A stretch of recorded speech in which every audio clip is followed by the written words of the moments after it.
What's going on? It's Max. It's RJ. And you're listening to Streaming Cassettes.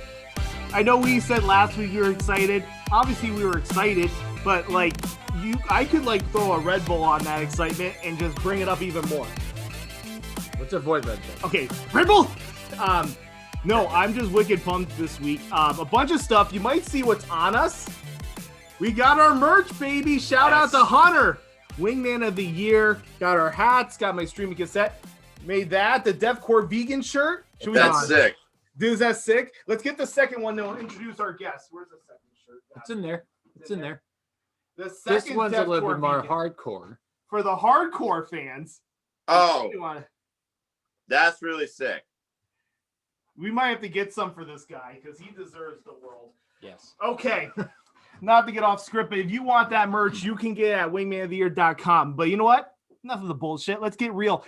We have the Rutland music savant, I feel a Renaissance man.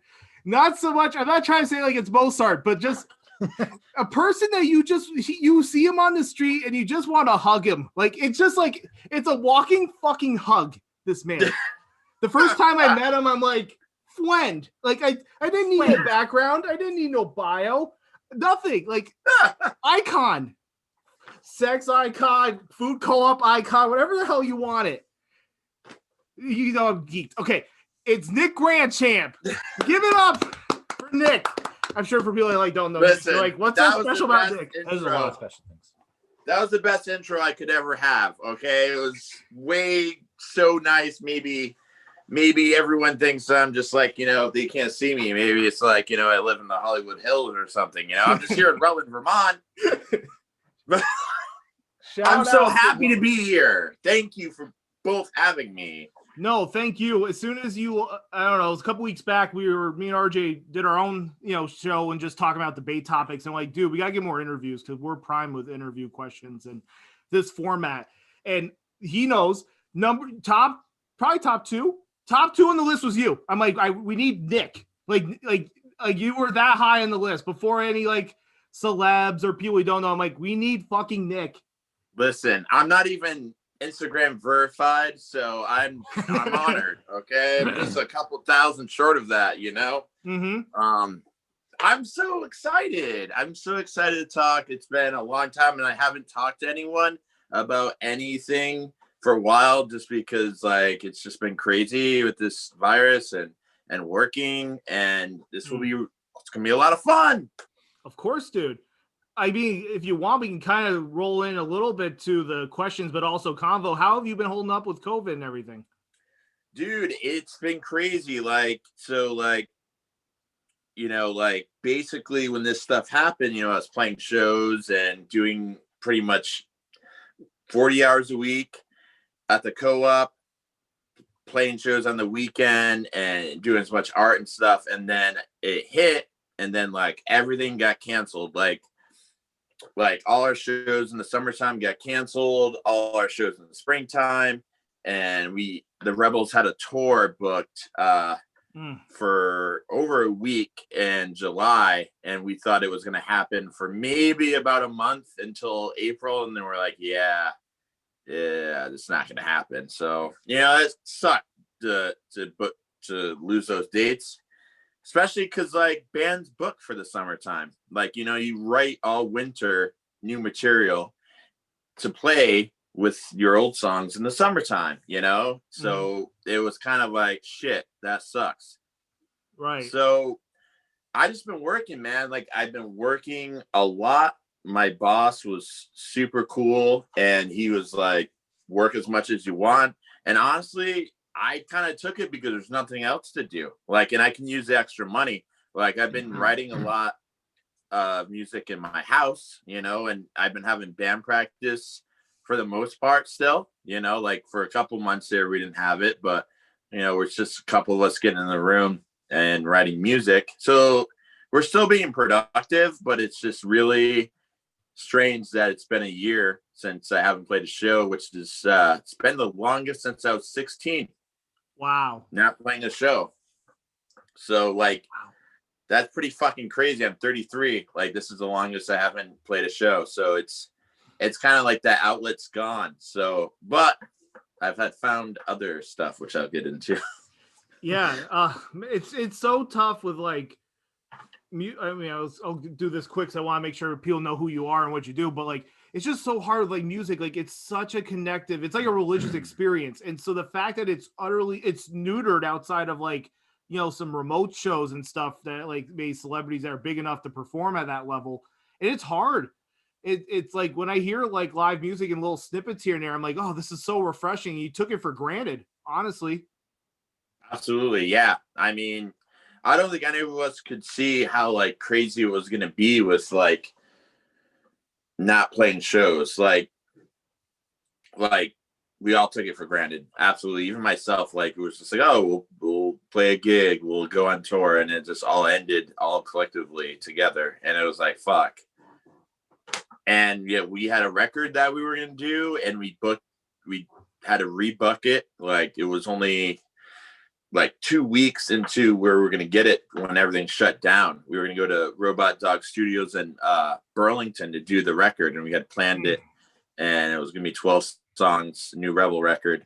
And dude, it's just like didn't happen. And because like our bass player is from New Hampshire, our drummer's from just outside of Mass, so like it's kind of hard to, once this interstate travel, like you have to be careful with COVID. You can't just be traveling across states sometimes, with work conditions, depending on where you're going. But so that was a bummer. We didn't do the record. The songs are done. I mean, it's just a matter of getting time to do it in a safe place. Right. And just for the fans at home, this is for the band you're in, River City Rebels, right? Yeah. That's like my main band. I'm in a couple other bands because I've always been in like three bands or two bands. And I mean, the Vermont punk scene has always been small enough where a lot that was common, I mean, it was big, and it goes back and forth between being, a bunch of people and then people getting into and out of it. And I've just been one of the dudes that never got out of it. I'm 33 and I don't regret that. It's been great. No, I mean, if you're happy, that's what matters. I mean, that's the key thing. Yeah. Everything. And honestly, punk is like so much more than just playing in a band anyways. Like, I mean, it saved my life. Like, I mean, in so many ways, like, it's just like, it's become so part of my being that it's like, not even like, it's just who I am. It's just fucking who I am. It's like, it's given me everything. I've got to tour Europe. I've met my wife through punk. I've met 90% of my friends. I've been really fortunate that like this thing that I fell in love with when I was 13, like has given me a chance to travel and play South by Southwest and go on tour across the country and play with bands like Bad Religion and Offspring and Pennywise, and just like, I mean, those things wouldn't have happened if I just stopped believing in this weird thing people think is a phase. Punk rock or even any alternative music. It's like, gee, you're really like that screaming music. I'm like, oh wow. But they haven't listened to Minor Threat, so I don't know. You should do that, listeners. RJ, you might have some more music questions if you want. We can go more in the bio of Nick. No, I love what you said, because people are always like, it's just a phase, man, right? I'm like, nah, I discovered metal at, like you said, 13. Yeah. Everybody's like, why do you listen to this? This sounds so weird. It's like, it's saving me. I'm still here because of it. Absolutely. I got into a little bit of punk, and even people are like, what's this? These songs are like 2 minutes. I don't get it. It's like, some people need 5 minutes for emotion. Some people just like the Misfits, some kind of hate, 2 minute song, bang, done. Okay, absolutely. Absolutely. And it's just like, like the metal scene and punk scene is all intertwined. Like all of it is like, it's crazy. If you get into, something like music and any culture, hip hop, anything, like there's a community behind that. And the community pushes you on to become a better person, pushes you on to make certain decisions in your life. I mean, if you're taking it to heart, that is, you know, some people are just wanting to go to any community and shit all over it. But the people who are like believe in it, and the people who want to be a part of something and see it as much more than just a place to you know, go, you know, it becomes more for them. You know, it's crazy, man. Like, I think about it, and it's like these small towns in Vermont, like if we didn't have something, these small communities, like it's really hard, you know. I mean, it's hard just in general, but like having some type of belief system that is healthy, whatever it is, I mean, it's huge. It's the most important thing. I mean, Vermont is hard, and if you're into skiing and snowboarding, yeah, sure, you might have fun, but or if you have a lot of money, but like essentially, man, like you've got to like find your passions. You've got to like attach to them, whatever it may be. It's got to be healthy. That's for sure. There's a lot of unhealthy things to get into, but that's where community comes in. We find people like you guys, and you find people like, yo, like I relate and I see the same light that you're seeing, you know? Dude, exactly. It's so true. It really is. I still get weird looks in the supermarket though. You do? Oh yeah. Yeah. I know. He gets it. And that's the thing. It's like, I don't know. It's strange too, because it's really funny, you know, working at a co-op where like, you know, most of the folks that go to the co-op are like well off, like money wise for the most part. It's just the honest, you know, fact about people who shop at co-ops, because it's expensive and organic food is not cheap. So you see a lot of these folks come in that are well dressed, that have well jobs, doctors, lawyers. And then you have me, Nick Grandchamp, being just who I am, which I shop at the thrift store and I get old clothes. And I am who I am. And usually like Iggy Pop is playing in the background, or the New York Dolls, or, you know, any bands, the Clash or Ramones. And they're like, you know, like, oh, here I am. I'm supposed to be listening, coming into a co-op, and you know, Fish is supposed to be on, but like it's a different experience with me. You know, the first person they see. That's the thing. That's what I mean. Anything should be is authentic. It is, man. And I just like, I guess I'm fortunate, like in the way that like I've never in my whole life felt like I've never felt bad about who I was, like as like what I believed in, so to speak. Like we all work on ourselves personally, but I never felt bad that I was who I was, like what I was into. Like I mean, in a lot of ways, I feel like, you know, like I'm living outside of society in a sense, because I don't really agree with a lot of things society stands for. So like I've become like my own person, and I did at a young age with no remorse or regret about that. Like I don't give a crap about what society thinks of me.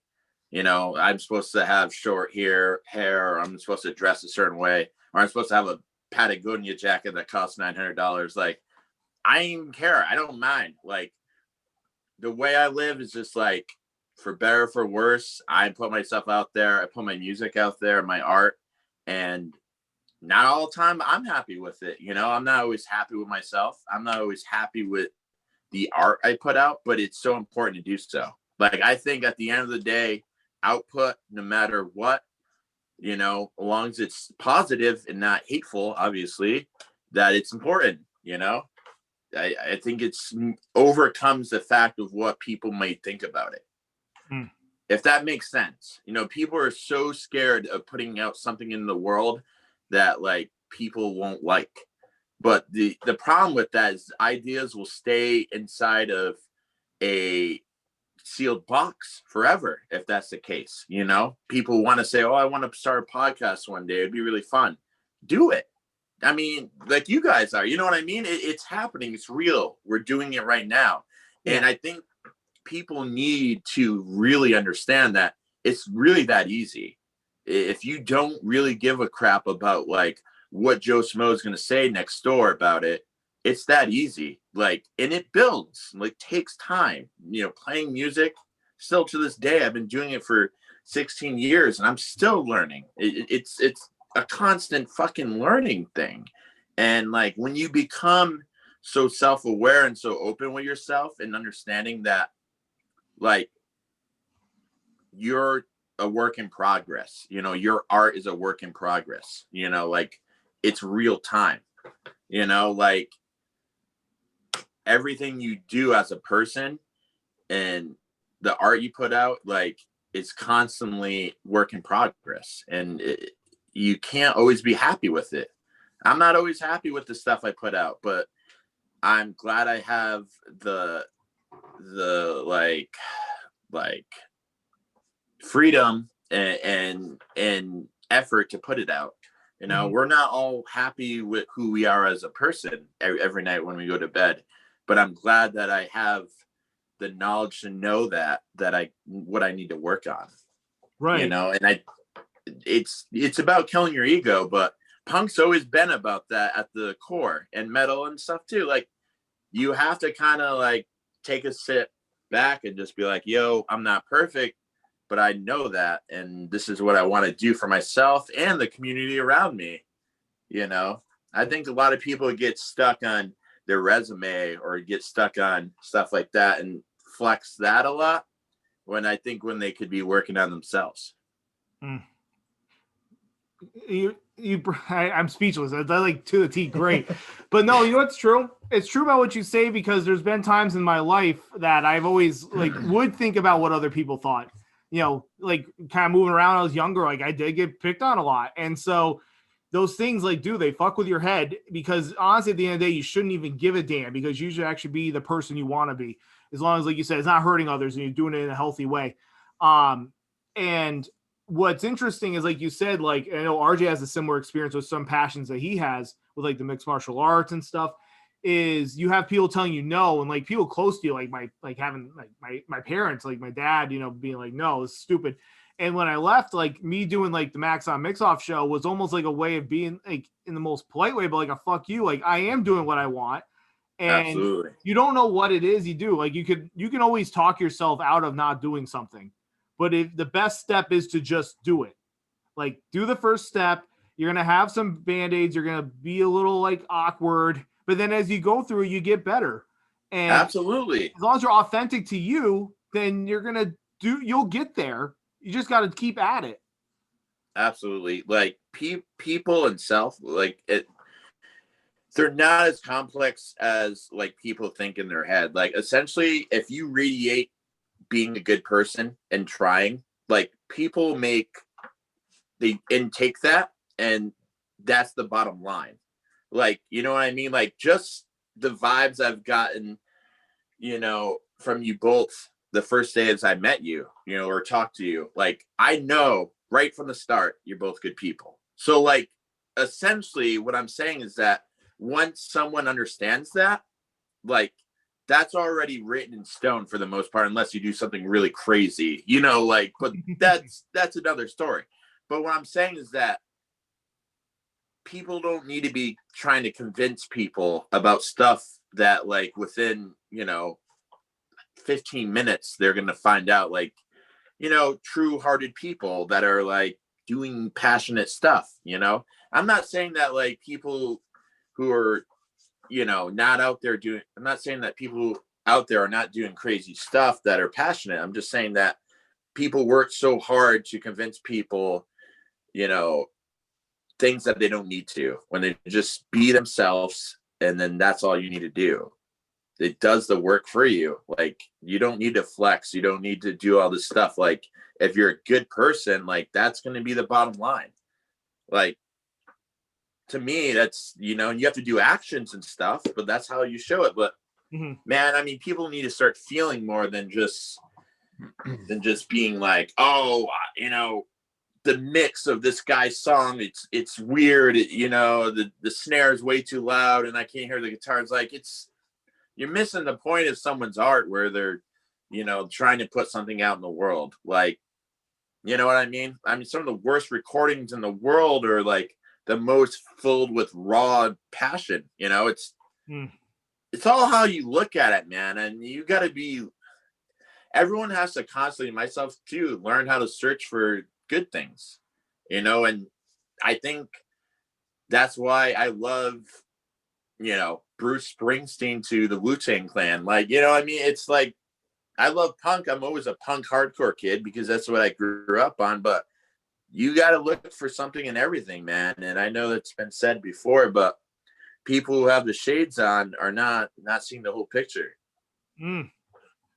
Dropping some fortune cookie statements there. I like it. We should make that one a shirt. Yeah.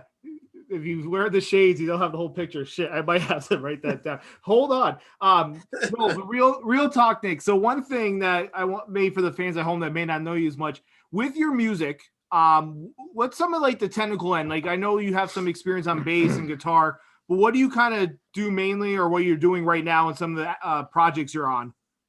So, yeah. So when I started writing music when I was in high school, like, was learning how to play guitar, and I guess naturally, so to speak, I became like a songwriter in a sense of that, like when I was writing riffs or writing music, I kind of came up with ideas that I wanted lyrically, you know. So I guess I consider myself that kind of guy, because it's like, I don't want to say I have the ability to do both, but essentially that I've always been like the main songwriter, riff writer. Like I write all the music, most all my bands, and the lyrics. Besides the Rebels, Dan completely does the lyrics and songwriting.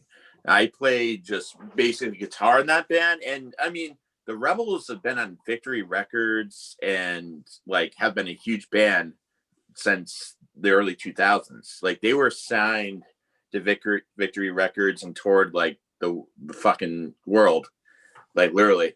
And wow.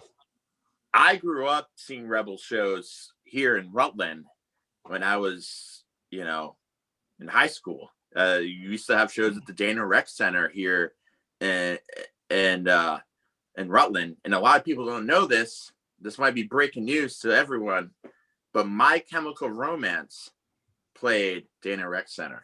You know what's funny? If you weren't going to bring it up, I was going to eventually circle back to that fact and like ask for the. And it's true. One. And they talk about it in an interview. There's their first road trip out as a band, and it's on YouTube. And they're like, we went to Vermont and we played this crazy show. It was at Dana Rec Center, and I was at that show, standing with a Blink-182 T-shirt, like baggy jeans, and I didn't, you know, like a mushroom bowl haircut. It was like my second punk show ever. I didn't know at the time. I mean, the scene was huge back then, and I don't want to be like old man Grandchamp talking around about the glory days. And I know a lot of times your listeners are probably thinking that, but dude, like I was fortunate enough to be a part of that, and that's the huge reason why I'm in punk today, because it was that big. I mean, each school had like 4 bands, and they would all get together. There was Dana Rec Center. There was the skate park, used to be called Zero Gravity. It's called Flipside now. Used to have shows there. I mean, Brian Wilkinson, who played in this band called Death Pack, and he used to play in this band called Crude Youth, would book all these punk shows there when I was in high school. And he would book shows down in Ludlow at Rampage, which is not there anymore. It's a pizza place.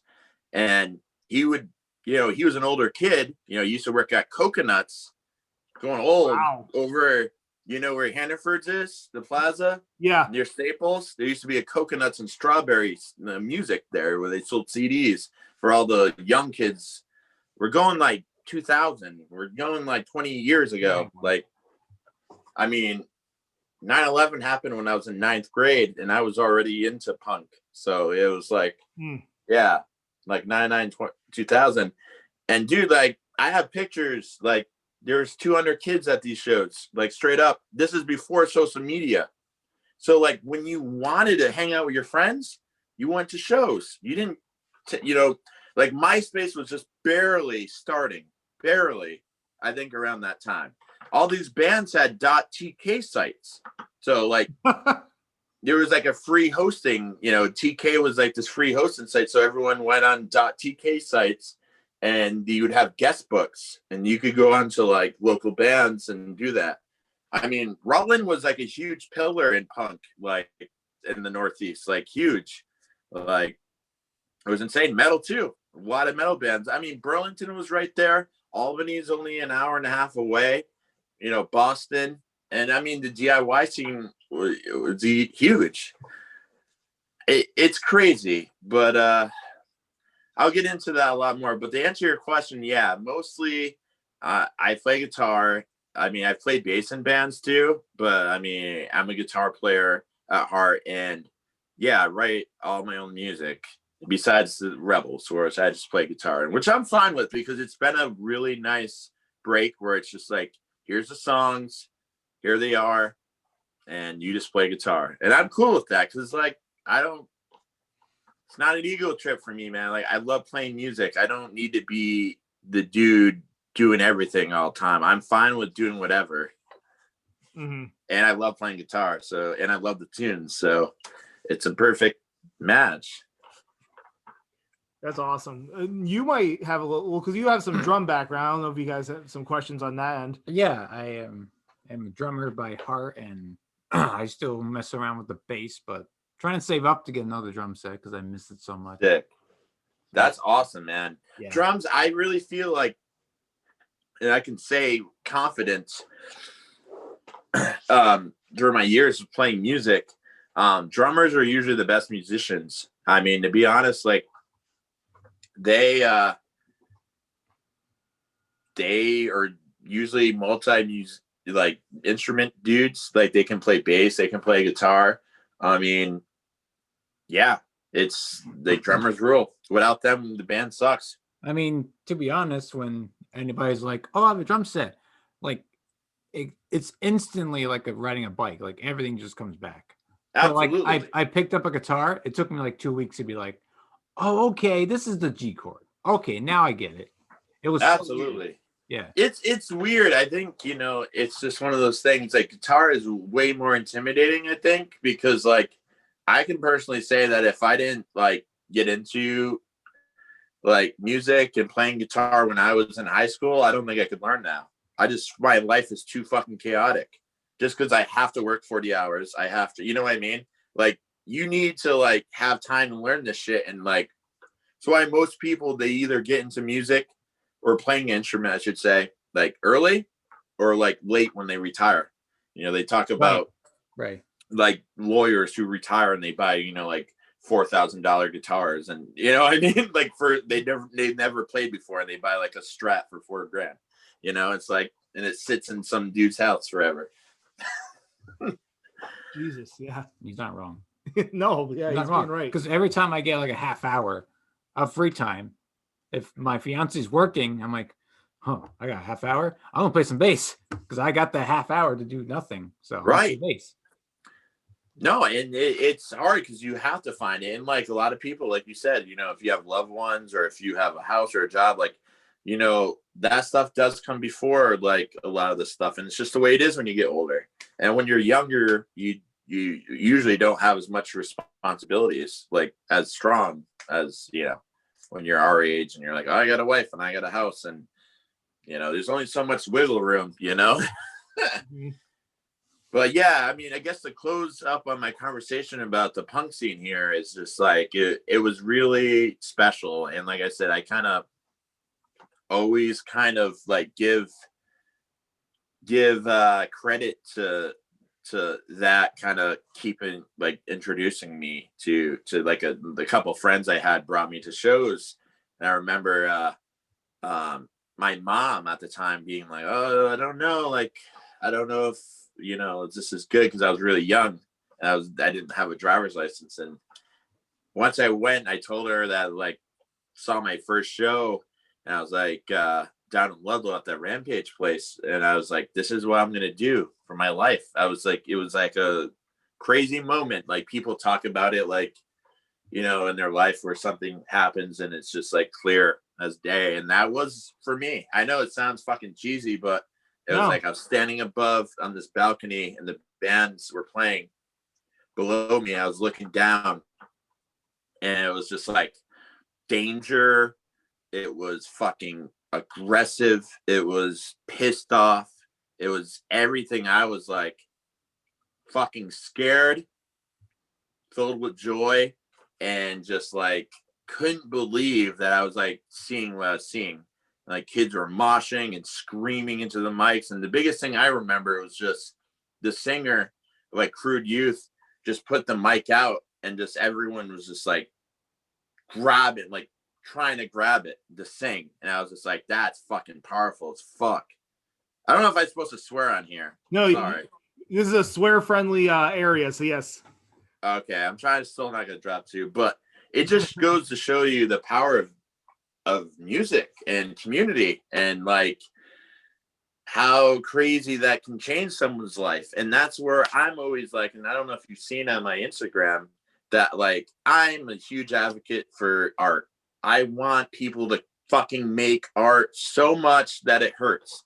Podcasts, movies, drawing, freaking throwing paint against the wall and running away. I don't care. Because there's moments where it changes people's life and you don't know. Like that band Crude Youth don't know. I don't know where any of them are. They don't know that they changed a 13-year-old's life that day. They don't know. Hell, half of them are probably, around the country, never thinking about that more than a couple minutes a year. But your life. Here I am, 33 years old, and it did. It was just a moment that it was just like captivating. It's crazy, and that's what I think. And I guess I've been doing this long enough to confidently say that like I've had fucking so many people reach out to me, and I feel really grateful for having this happen out of the blue, saying, hey man, your band's helped me out a lot. Your band has, we had in Get a Grip, we had a lot of songs, about like, we had a song called Words of Hate about like people getting picked on and bullies. And like, that was like our kind of like main song. And we'd end our set with that song all the time. Like in the last lyrics are like, words of hate can't define me. And like people would send me emails, like, I don't even know, just like out of the blue being like, dude, like it's huge for me. And thank you. And it's just like, what I'm trying to say is that I'm not trying to flex or anything. I'm just trying to say is that like, that's what art can do. Like I didn't spend any money making that song. I didn't buy it. I just made it because I felt that way. And I'm saying art can be that. You don't have to fucking, I'm a poor kid from Vermont, dude. Like I grew up poor, and I'm just saying there's no excuse. People say, well, I'm not good at anything. And I'm like, I just can't believe it. It's hard for me because like there's so much out there nowadays, YouTube and everything. At the end of the day, what it is, it's not that people aren't good at something, is that they're so scared of being vulnerable. And it's understandable.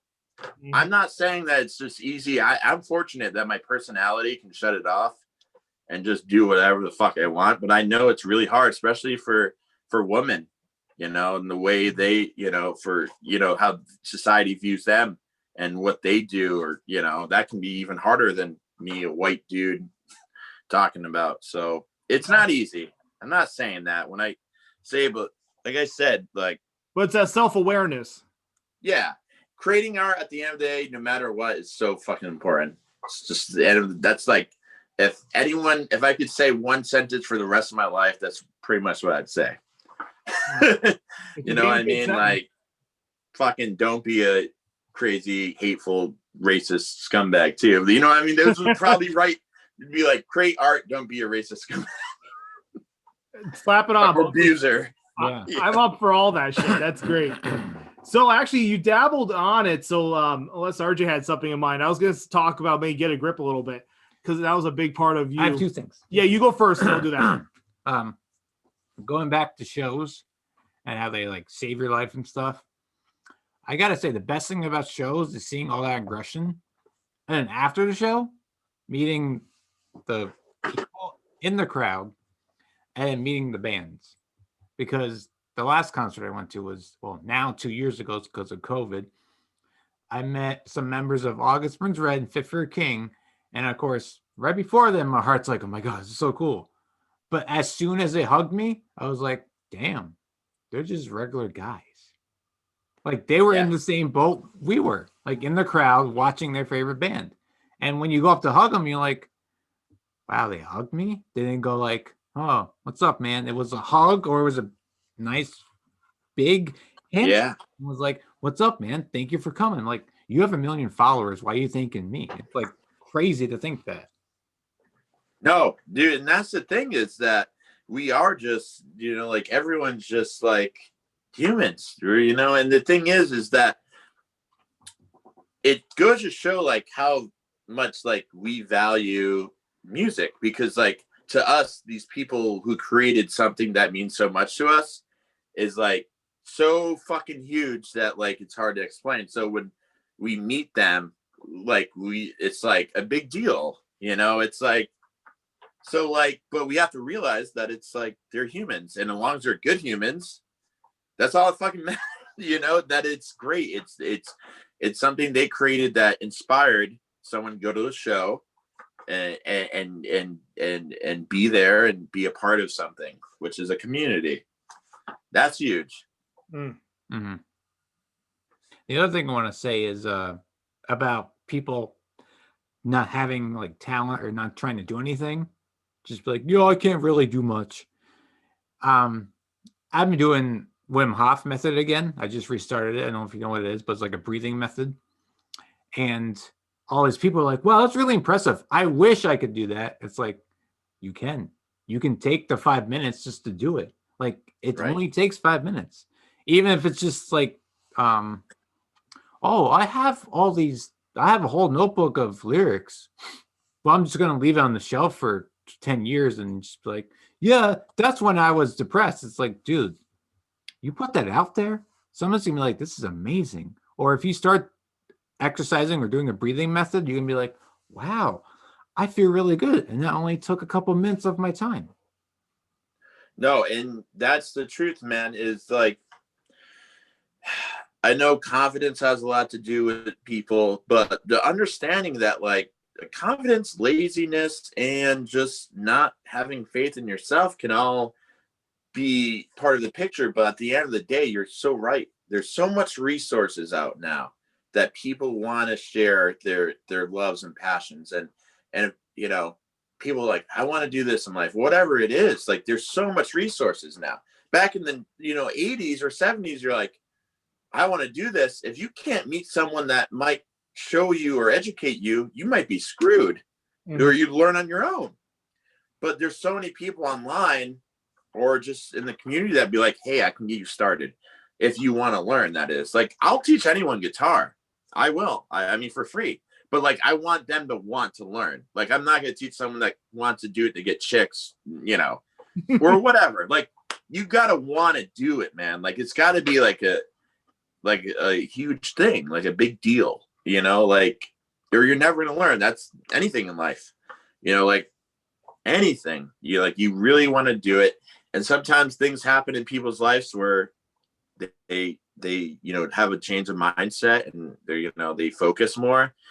And it's not easy, man. Like we were talking earlier, 40 hours a week, loved ones, house, rent, I'm not saying they're excuses, but you have to, even more when we get older, you really have to just straight ahead focus. And I've been straight edge for like my whole life. And that's another thing. And for me, my personal traits, that's helped me a lot, because like, if I wasn't straight edge, it would not be good. I couldn't focus. I have a hard time focusing now with being straight edge. I couldn't imagine. And I'm not talking to anyone I'm not saying people who drink can't do it. I'm not saying that. I'm just like, for me, my personal choice, like being straight edge has helped me, because I personally, I have a hard time staying focused as it is. And I know that I'd be a complete wreck given my personality, because it's kind of one of those things, No, I mean, that's the thing.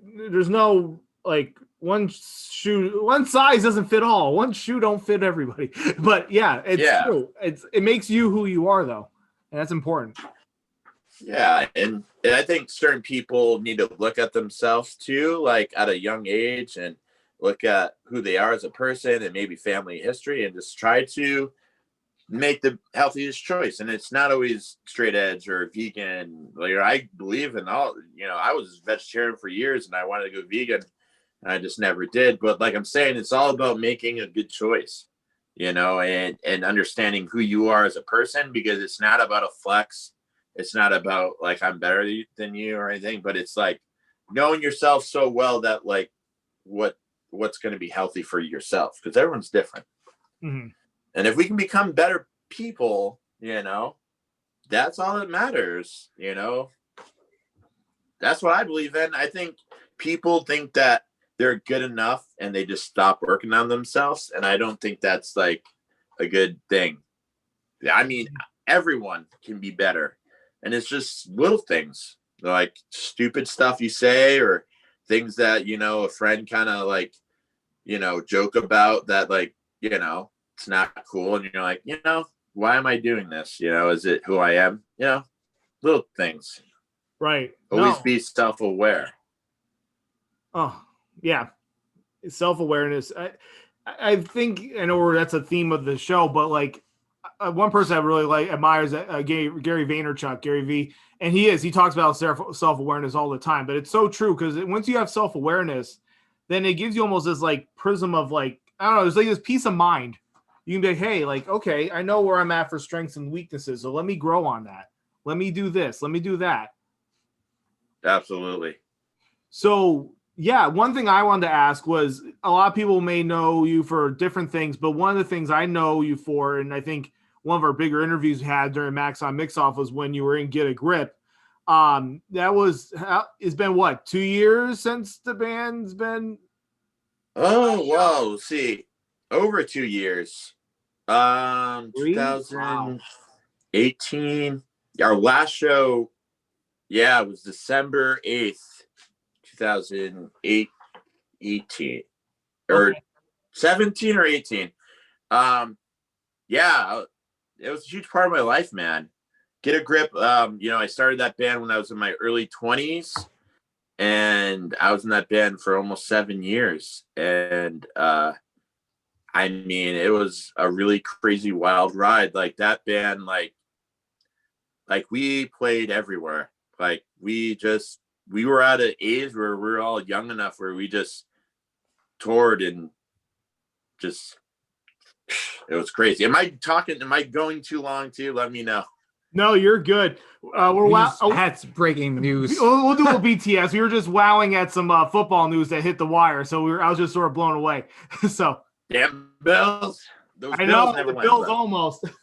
I know, but no. Basically, dude, we just played so much, and like, I'm just fortunate that I got to be a part of that, And our last show was crazy. It was like sold out. Like we broke the fire code, and like people went nuts. I have a couple pictures I can send you from the show. That'd be sick. Was that the one was that Merchants Hall? Yeah. Okay. Yeah. I thought so. Yeah. And I mean, the band, I had this old tour van that we all toured in, and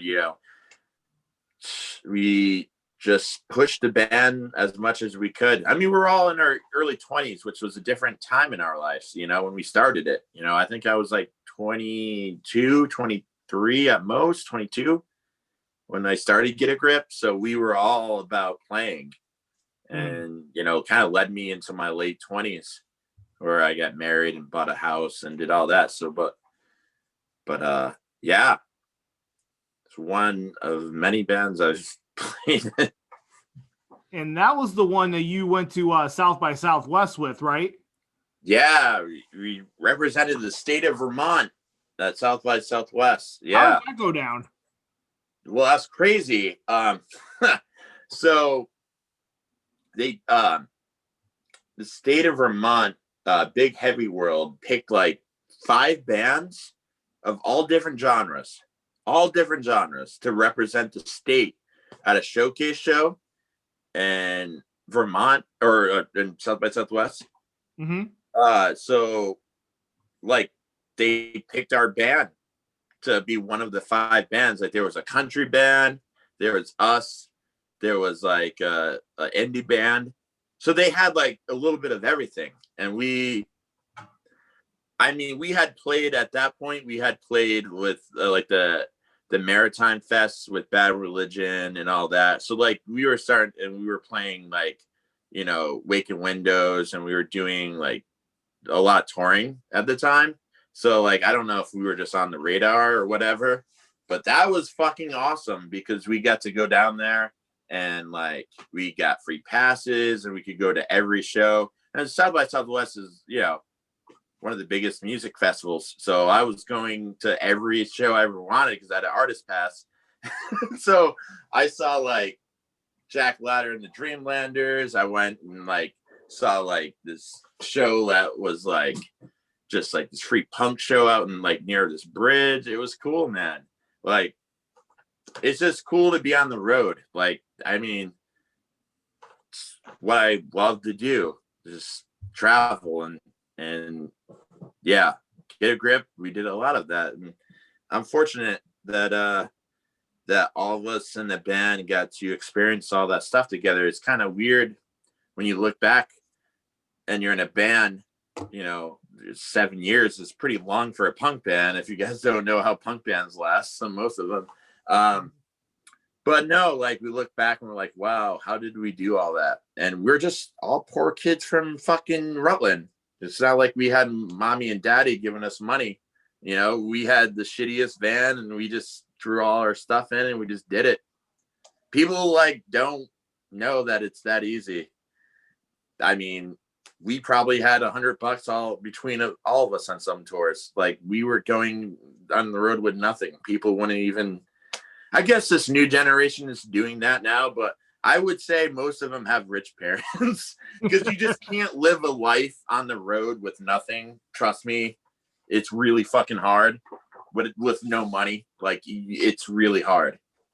It's really hard to have almost no money and be on tour. It's almost impossible. It sucks.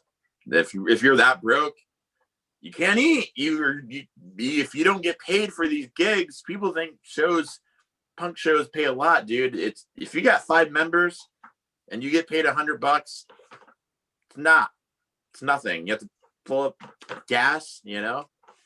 It's hard, man, but it's worth it. Touché. Was there a song you pulled up you wanted to ask him about? Are you still like in with Get a Grip still? No. So the band broke up, but like 3 of us started a new hardcore band about 5 months ago that we have like 8 new songs, and we have a name, but we haven't announced it yet. But oh, dope! It's really special because COVID kind of brought time that we wouldn't have, and my mom passed away from cancer this year, so that was really heavy on me. And a lot of the guys and girls and in the band had reached out to me, and you know, and like it was just like this really beautiful like reconnection. Like even before, not like we weren't friends or anything, but it was like a really big like bear hug of love. So like that sprung like a new band, and we have nothing but time, and it's really special and beautiful that like something so sad and devastating, to be honest, and tragic and everything has, you know, spawned something really cool.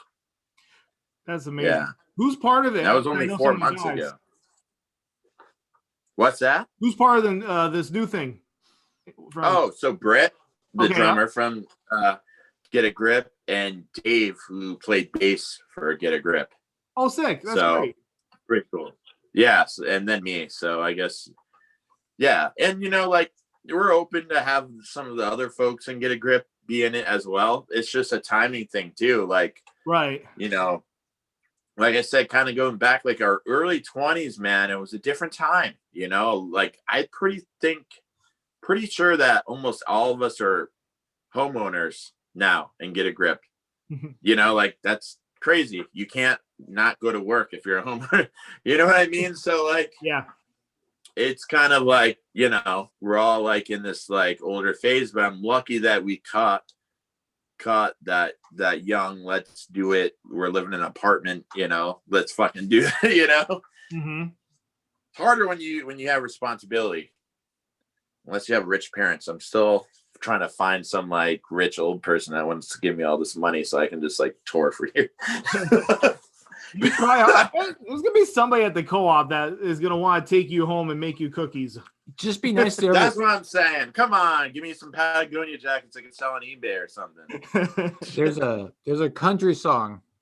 I don't know if it's a true story, but he literally met some guy at a bar, and then the guy at the bar died and left the singer everything, and not his kids. All country songs are true, so absolutely.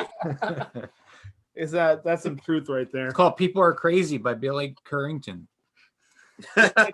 Great, like he's like, it's true. He gave me everything, and his kids got nothing. I've heard weird stories like that, though. I mean, you never know. Humanity is a big, crazy mess, so I'm sure stuff like that probably has happened. It wouldn't surprise me. Always hold the door for somebody. You never know. There you go. Facts. Exactly. Should just do a quick interjection that people are watching still, loving us. We're on Wingman of the Year, Streaming Cassettes, and Nick Grandchamp is here with us. I said musical genius. He's our homie, and we wanted to have him on, so we're excited. We can kind of go one of two ways. We can either, I'm very curious about like a recap of your trip to Europe with Sink or Swim, but I also want to tackle into the arcade stuff. And also you mentioned a love for pot stickers on Instagram. So we're going to have to cover that because I saw that. I'm like, oh shit, he's raising the bar. We got to talk about pot stickers. Like, okay. Yeah, I'm talking all about that. So I guess I'll segue into the European tour, into like, I guess my history of playing music. So like I started in this band called Orange Juice when I was in high school. It was like a political punk band. And then I was in this band called Way of the World. That was like a hardcore band. And I was in this band called Midnight Saints. And then I was in this band. Wow. Then I was in Get a Grip. And I was in this band called Sink or Swim. Mm-hmm. And Sink or Swim was like really, it was a band with a lot of close friends. And keep in mind, like I said, all of us have played in like two bands at the same time. You know, it's common, you know, for a lot of these folks in music scenes that are small, like Vermont, to be in two or three different bands. So like Sink or Swim was a band that Matt and I were doing together, and we were in other bands. And Matt and I have been close forever. And we love traveling. Like, you know, he's a lot like me, where he's just like, we come up with these crazy ideas and we just do them because we're like madmen a little bit. Like we're pretty insane. And I had this idea that, you know, one of my huge goals playing music was to play music in Europe, you know, and I really want to go to Germany and do all that. But there's this music festival in Norway that is a punk rock music festival called Canal Rock, and they have like huge bands play each year. And I basically was like, let's just go there, let's just play there, let's find a band to tour with that we can play like some shows before the festival, and just play the festival. And I was like, Matt was like, yeah, fuck it, whatever, you know, let's do it. And I pretty much sent an email to the festival thinking like, yeah, this is probably not going to happen. And he's like, you guys are pretty sick. I'm like, okay, cool. He's like, yeah, we can make that happen. And I was just like, oh, what? And then I was like telling Matt, I was like, yeah, so like this guy wants to do it.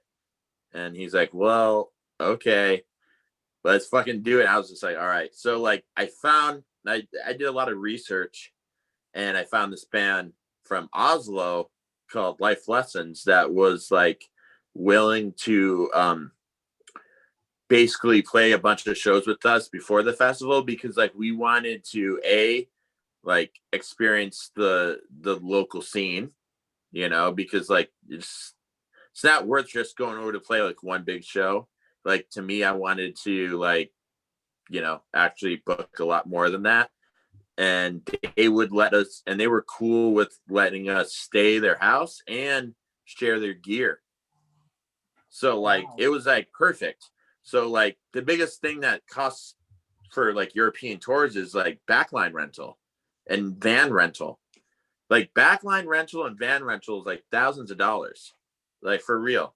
And these guys were like, okay, you can use all of our stuff and you can stay with us wherever we go. And I was like, well, that cuts like thousands of dollars off. So we, when I get over there, it's like jet lagged and craziness. And Norway is like the most beautiful like place in the world, dude, pretty much.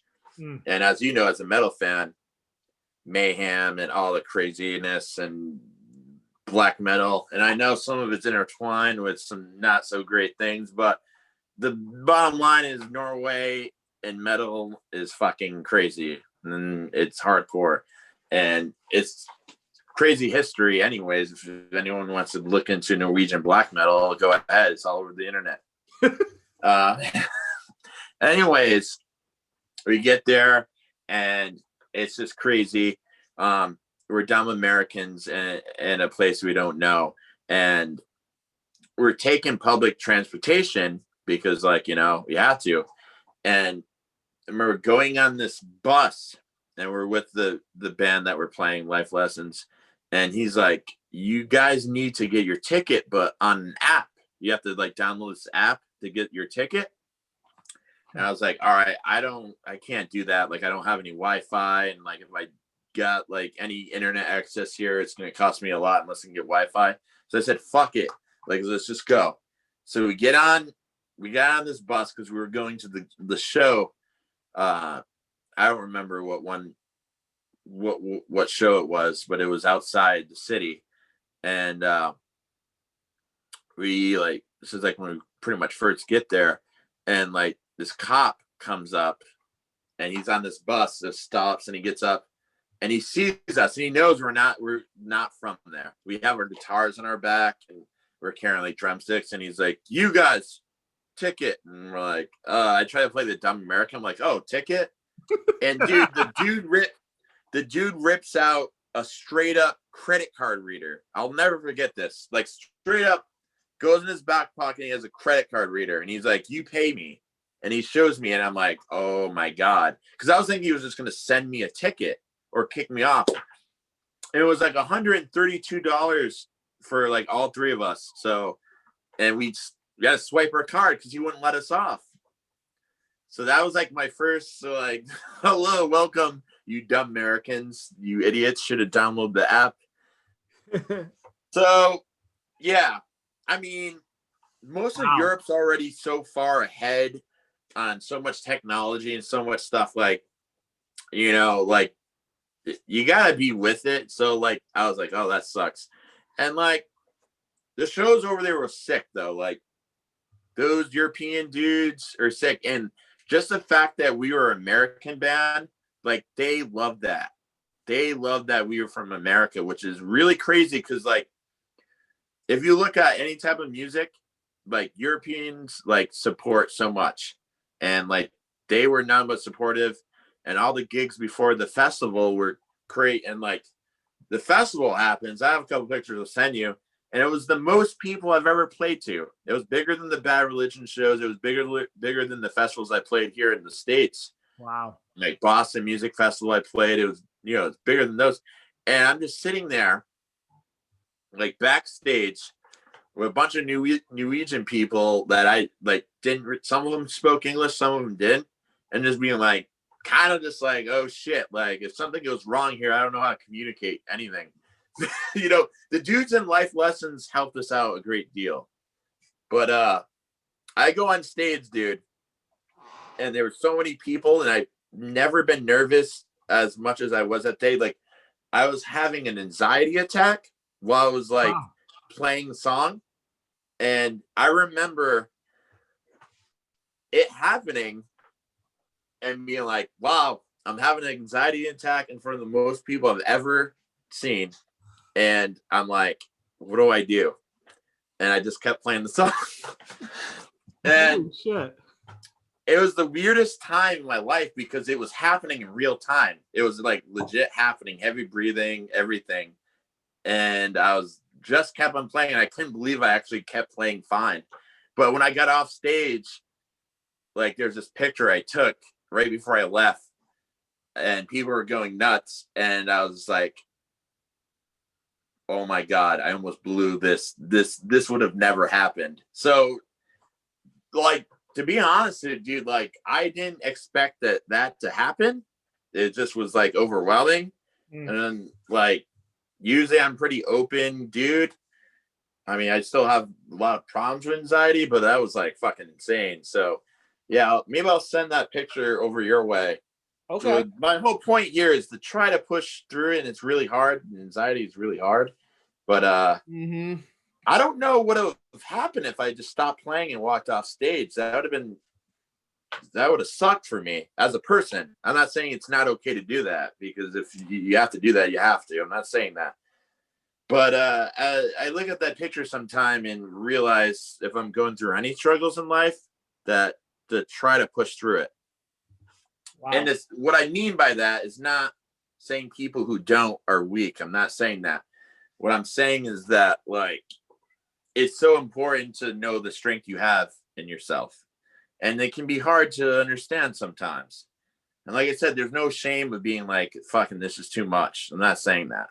But for me personally, that picture represents a time where I like, that probably shouldn't have happened, but I pushed through it.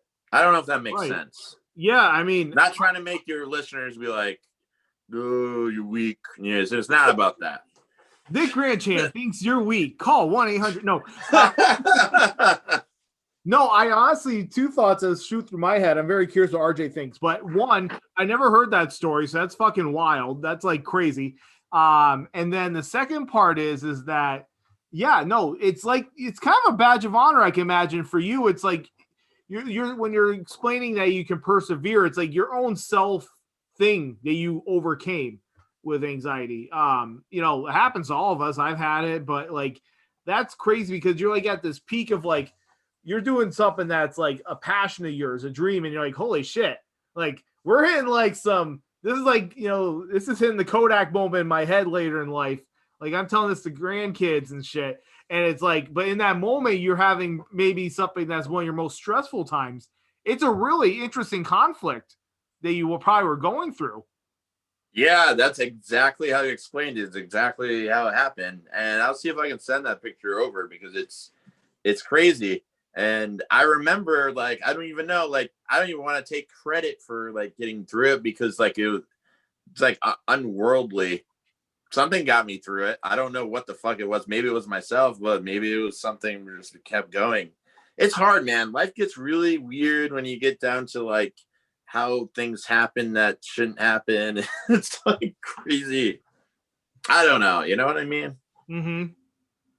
No, but yeah, I've had a lot of crazy tour stories like that, and I'm really fortunate that I got to tour Europe, and I'd love to go back, especially after not playing a show in a year because of COVID. But I mean, just to be out there, you know, I feel fortunate because I know that like it's something not everyone can do, and I did it. I put a lot of it on a credit card, and I'm still paying that back for the most part. The memories, priceless. It is though, you know, that's like the weird thing, man. Like, I've had rich friends that got to do so much traveling and do so much because privilege. Absolutely. It's just true. Because they have the money, because that like they can leave their job and they don't have to worry about it. Like you just don't. Like that's a huge privilege. Mm-hmm. And I was never that person. Like I was never supposed to go to Europe. I was never supposed to do all this stuff. And it's just like, I feel fortunate because like, it is a privilege to travel. It is. even if you're in a rock and roll band, it's still a fucking privilege. It's not something everyone can do. And when you understand that when you're doing it, that it's super special, that it's a good understanding, you know? I mean, I hate these people. A lot of them come in the co-op and it's just like, I'm going here to Italy. I'm going here. It's like, fucking normal people can't do that shit. You know, it's just like, I'm not trying to be bringing people down if they travel, but it's just good to know that, like, it's just not everyone can do it. Mm-hmm. It's really hard. No, unless so you put it. to be grateful for what you were able to. Yeah. And I mean, it's no, like, well, I mean, you can still do it, put it on a credit card, but I'm saying, like, financially, it's really hard, you know? Yeah. I mean, even if you get paid for gigs, it's still never going to be like enough unless you're a really big band that demands a certain amount. But, like, to be honest, it's really hard to be those bands. I see a lot of, like, you know, it's weird. I see a lot of what is it, like, Instagram rappers. They're like, their followers are huge. Mm-hmm. And I can see, like, acts like that doing that because, like, they get insta famous or whatever. Mm-hmm. But, like, and punk and rock and roll in general, there's still not, like, a lot of bands. Like, sure, there's popular bands, but even those popular bands that we were talking about, like August Burn Red and stuff like that, they're still probably not making a shit ton of money. They're making enough to get by. They're probably making enough to, like, be okay at best, but they're not. The way the music industry is now with how labels work, like, bands are not, like, they're not well off. You have to love it. Like, they're okay at best. They all got side gigs. I know that. Every member has a side gig. Absolutely. Even if you're in a band that people know all your music, it's hard. Like, one of them just opened a gym. Because he's not touring, so it's like, I mean, they're doing that's the same thing. doing, like, Zoom shows, but still. I mean, their tickets are cheaper now because, you know, nobody can actually come in until, instead of $30, it's like $12. Right. Just for a ticket. That's the thing.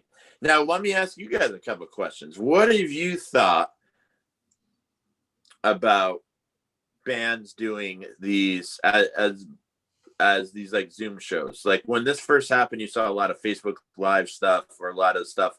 What do you guys, as fans of music of any sort, like, how's that experience to you? You go first. How's it been? Yeah, thoughts. It's interesting. I guess it's weird. It's like there's some enjoyment to it, but it does, like, I feel like when you listen to music live, there's, like, I don't know, maybe it's just the way the music hits out of the speaker or something. It just hits a little different. And that's not any indictment on the artist. I think it's just it's an indictment on the technology has gotten really advanced in a lot of areas.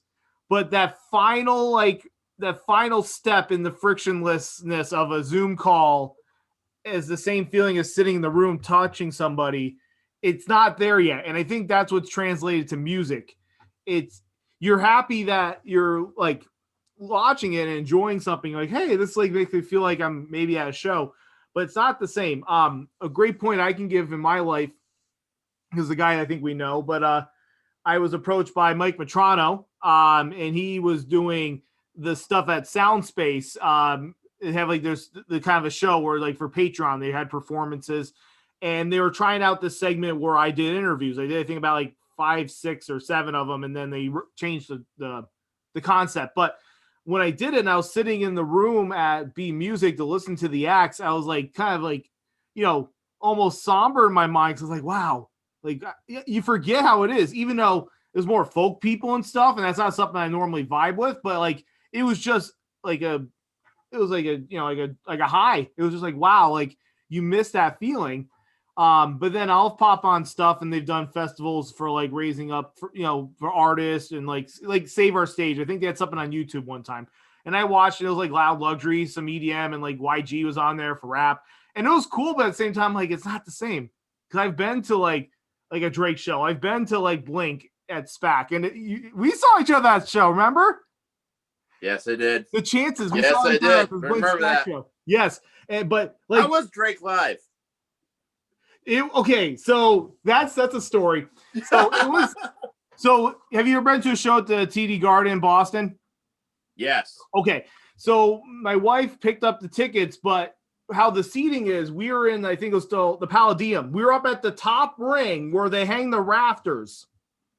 Because she thought we got like box seats. I think it was just lost in translation, or like middle row, middle of the arena. We were up at the very top. So on paper, you see everything. It's cool. But to give you some context, it was the joint tour that Drake was with the Migos. It was that show. And so actually, unfortunately, you know what? To give another musical reference, the day Mac Miller died was when I was in Boston. Oh man, dude, yeah. Like we were at a restaurant in like that whole old Boston area, and I saw the news broke, and I remember being like, "Whoa, this is sad," bummed out with everything. But what was really fascinating was Drake was good, but because we were so above the speakers, half of it was muffled. Yeah. If we were below the speakers, it would have been just fine because the like visuals were off the charts. He was bouncing all over the place. Like, I know people give like a bad rap on Drake, but he goes hard. Like he's actually like giving his all out on stage. What do you like more? Do you like his hard stuff where he goes hard into paint, or do you like more of his melodic love song stuff? I like both, but if I had to pick a side, my favorites tend to be more the harder stuff. Like Headlines. Me and RJ always joke our song together is All Me. That was from Nothing Was the Same. That was a good track. Let's see, something new. I liked Elevate. Nonstop's good. Worst Behavior is another good track. How about you like that he's Canadian? Yeah, I'm down with that. It's culture. Canadians. I love Canadian bands. That's another weird thing about me. I really love Canadian bands. I'm serious. It's like if you're Canadian and you're in a band, I think you're probably cool. I'm 41. RJ, what did you think about streaming music? Okay, so here's my take on it. I think going on Facebook Live is stupid because the quality's not there. There's the video quality is terrible. It's bad. I wanted to say that. But here's my thing. There's pros and cons. I've seen two, and I have another one coming up next month that I'm pretty interested to see. So I saw Between the Buried and Me, which was fine because they're progressive metal bands. Right. They don't really do much on stage because their songs are so complicated. They're shredding. Exactly. And then I saw August Burns Red. They did their Christmas show for streaming. So the pros, I get to watch in my house. I ordered pizza twice, both times. That's awesome. Like, okay, I paid for cheap food instead of $20 for a freaking soda. And I got to lounge around the house with my cat and my fiance. So that was fun. And I got to jam out however I wanted to jam out. The cons is during the drops, it was like, and I'm like, yeah, but it's like nobody else. You don't hear that crowd when he says like deliver the sentence. I just say it. And like my fiance's like, what's that? I'm like, nothing. But I mean, their production was great. It was great to see them. And I will watch many more because I want to support them because they need us right now. But at the same time, my gut's like, it's not the same. But it's like, it's not the same. But right now, they need that $15 or they need the VIP package. They need that right now. That $50 is going to go further than we ever think. Absolutely. Absolutely. And like Code Orange did one. And Every Time I Die did one, which those are pretty cool bands. It's good to support, man. And yeah, absolutely. It's been so weird. And I'm going to ask you one more question. Of course. During the pandemic, have you guys got into anything, doesn't matter what, that you probably wouldn't have gotten in if it wasn't for the pandemic, that you had extra time doing? Doesn't matter, whatever. Maybe it's just a podcast. Maybe it's the podcast. It's weird. It's a couple combinations. It was kind of this because like, I was doing shows before a few years back and then things kind of fizzled out. And I was kind of in this rut of like, okay, do I do something again? I don't know. Where should I take my talents? Like internally, like what should I do with stuff? And being kind of in the house and being isolated, I knew where people were down and need like emotional support. I'm like, hey, let's do shows. It came back with sort of a mini run of Max on Mix Off, but then I didn't really have a direction. And so it was kind of like, okay, what do you do now? And I got approached by, Hunter for Wingman of the Year, and he did a couple podcasts. He was kind of in the same boat. He's like, hey, I want to bring it back for real this time. I want to make this something that's like a 24/7 thing for me. Do you want to be in? And I'm like, maybe this would be really cool. And that's how Streaming Cassettes started. The other thing, very odd in all this, but I feel like between the pandemic and also switching to the job I have now, which is offered a lot more like time, for me, more freedom to do what I want, is my sister-in-law wanted to run for county senate for the state. And she was talking about being like I need somebody to do like campaigning stuff. And I've always wanted to try campaign managing because it's like another avenue of like marketing. And I've always had that interest. And I was like, okay, let me do it. And that was quite an experience. It was just really interesting to learn like, okay, like the day-to-day stuff on the politics and like kind of like how to interact with like people, like how to run like the website, make sure you get like people out to the polls. And that was something I feel like if it wasn't for what 2020 is and like the different things I've done in my life, I would never had a chance to do. And that was really a fascinating thing as well. That's cool, man. That's really cool. Yeah. That's really awesome. That I could like chalk up were COVID related. Yeah. How about you, RJ? You get into anything? I would say creativity, but not in writing lyrics. Yeah. It can be anything. Other places. Like my gym, my MMA gym was slightly closed. So I didn't go for like a couple months. So my workouts at home had to get super creative. I'm like, oh God. Right. What am I going to get done in an hour? How am I going to structure this to make sure I get my combats plus, your healthy stuff like squats and push-ups and all that? How the heck am I going to get this in 1 hour? So I had to get creative because usually my coach would text me, okay, do this one today. But because I haven't been seeing him until recently, it's been like, okay, so let's get creative. Let's make workouts. And that was like the first 2 weeks of the lockdown was that. Pretty much that. Just writing down workouts. And that's awesome. So that was like the thing. Like my creativity went from writing to health stuff, which was like, okay, so that's interesting. And then the other thing was like a hobby before we started this show was like, I would just like pick a band that I kind of like Chelsea Grin. I'm going to go through every song because I have the time.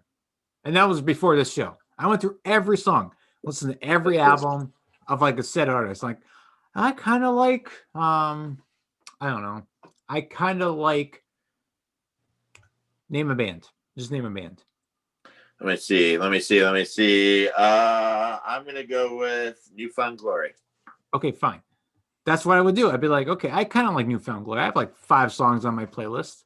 I'm going through all their albums and see if I have any other ones. I'm like, oh, hey, I never heard this song before. This is interesting.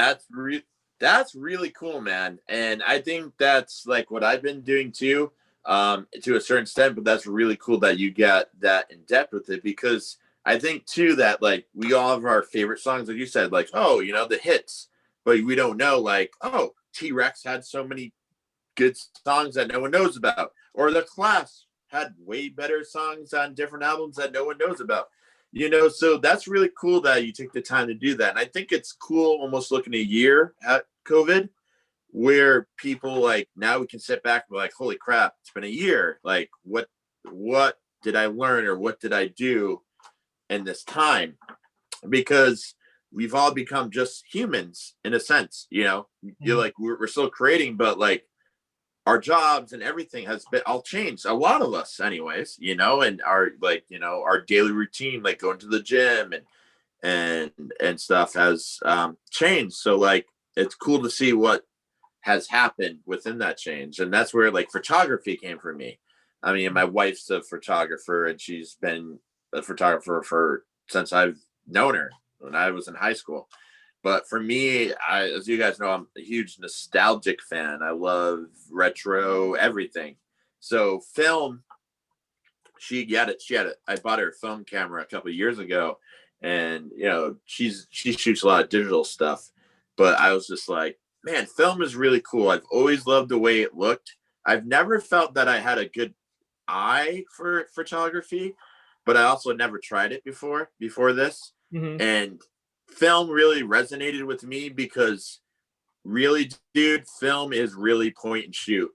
Like in the biggest form. Like, I don't know what I'm doing when it comes to film, but that's like who I am as a person, so to speak, because I'm just spare of the moment. And film gives me this opportunity to just shoot something, and it's just going to be what it's going to be. Like, digital stuff, like, you can edit it and make it really nice. Film is really just unforgiving, and that kind of matches who I am, where I'm just like, I put myself out there for better or for worse. And film, I've only been doing it for 3 months, and I've been having a lot of fun. It's cool seeing some of the shots you're picking. Like, it's a lot of stuff around Rutland. Is there sort of like, are you just sort of like, fuck it, I'll do whatever? Or do you have like a little bit of a plan? Like, I really like to check out like this part of downtown, or like, I've always been a huge Rutland fan, as you guys kind of know. It's kind of funny when everyone's been putting down Rutland. I've always been like, it's not bad, because it's really not. It's really, really, really, really not bad at all. I'm not saying it's the greatest place in the world, but people talk so much shit on Rutland, so crazy. We have everything here, and thanks to you, we have a Five Guys. I was saying, yeah, facts. What I'm saying is, we have community, we have stores, we have great people, and people for so long talk crap. And I just, I live here, and I want to like sometimes capture not only what's around the town, but I love the history. I love history. I love old things. That's why I collect arcades and junk. I want to capture history, and I'm going to shoot more than just Rutland, but there's just like me getting into it. I'm so green, it's not even funny. This is a good start for me before I start going into it. And it's really replaced me not playing shows on weekends where I can shoot film. I don't know if you guys been to the Phototech place, but it's super rad right here in Rutland on Woodstock Ave. Oh, yeah, super great place. I can't say enough amazing things about the dude who runs it, and I can't say much like how supportive it is. And for someone who's new doing it like me, it's been great. That's so cool. So yeah, get a film camera and start taking shots, people. Are you going to be selling any of these pieces? No, I might make a zine. I mean, to me, I'm a writer too. So if I can put some of my notes, so to speak, or poetry in it, that's cool too. I mean, I call them notes because I'm not like a big, poetry dude. I'm a songwriter dude that started writing notes that are some call poetry. I'm just if you read any of my notes, they're quick. They're just basically thoughts. You did a whole book on that, didn't you? What's that? Sorry to interrupt. You did like a whole like kind of a book on your notes, right? Yeah, I do have a book called Say It Faster. Yeah. And I have another one pretty much done. But like when my mom passed away, it's just like I have to get it done. It kind of was like on the edge of that. Right. No, I totally understand, man. But I'm gonna be getting that out too soon. So I have a lot in the works. It's it's crazy, man. Like essentially, like there's so much to be said, and I always have something to say. It's just trying to get it out there in the world. I still believe in physical media. I love digital, and I love that we can stream. But I still believe that it's cool to get something and hold something. Mm-hmm. And I know that I'm dying breed because all this shit is dead. Like dead media. Look at like big box PC games. There's no reason to have this. There's zero reason. But I love it because I can read all the stuff and it's history. It's a piece of history. Mm-hmm. No, it is. To me, that's cool. Some people don't care if they have a liner note in their music. Some people don't care if they you open up a $70 Nintendo Switch game and there's nothing in it. It's just a nothing. Mhm. I don't like that. I like to have something. Well, you have a point. I mean, that's kind of why vinyl is at record highs for sales. Yeah, because I think because it's like, art. It is. It's not just a CD with not even like there's no booklets. Usually, even if you buy, I love Scooby Doo. Scooby Doo is my favorite cartoon.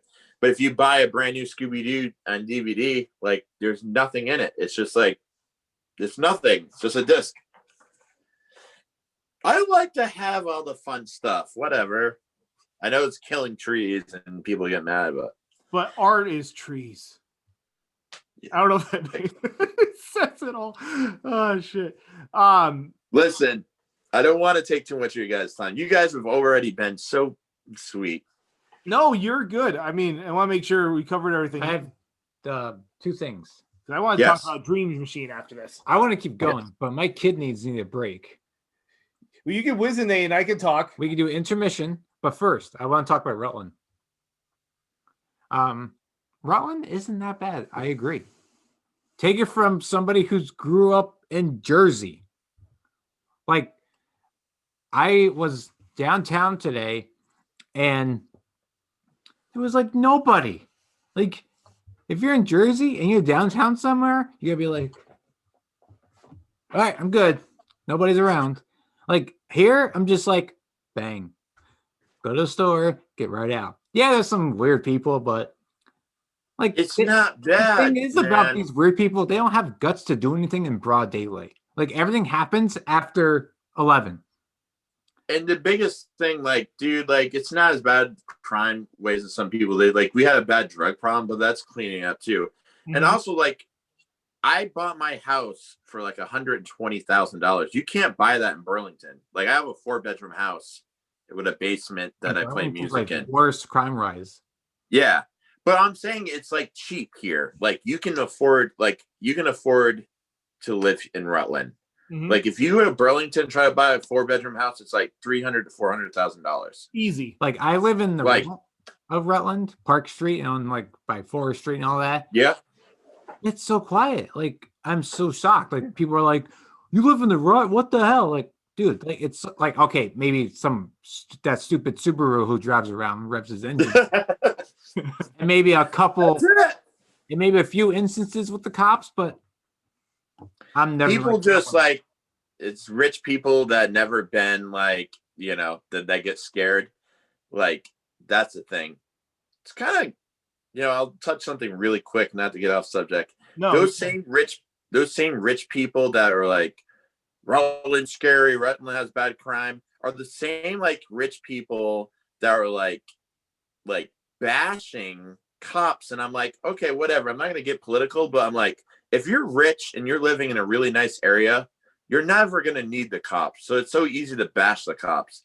And what gets like, I'm not sticking up for cops. I'm just saying. Just know when these people put down a place, know what you're talking about.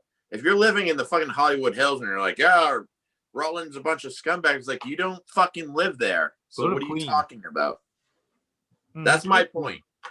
Go to Queens. I always tell people like go to Queens. Like my grandmother lived there for like, well, pretty much her whole life before. Well, she wasn't okay. She grew up in Austria, but we're not going to get into that because that's like a whole story with the Nazis and everything. And then my dad lived in Queens. And so for at least 15 years of my life, we went to Queens to visit her. And she moved in with my aunt, my dad's sister. So anyway, I could never sleep over. Like I would never sleep there. My dad could my dad would be like out cold because he's used to it. But me, I was like, every set. Okay, I got time. Woo. Okay, but they're done. Woo. Okay. Woo. It's like every 5 minutes is cops. Dude, yeah. Screaming, yelling. So perspective. It's all about perspective, dude. Yeah. I don't know. Rutland's not bad. It's not. It's not. It really is not. I just want to say that because that irks me every day. Like I see them in the comments. I'm like, it's not that bad. Nope.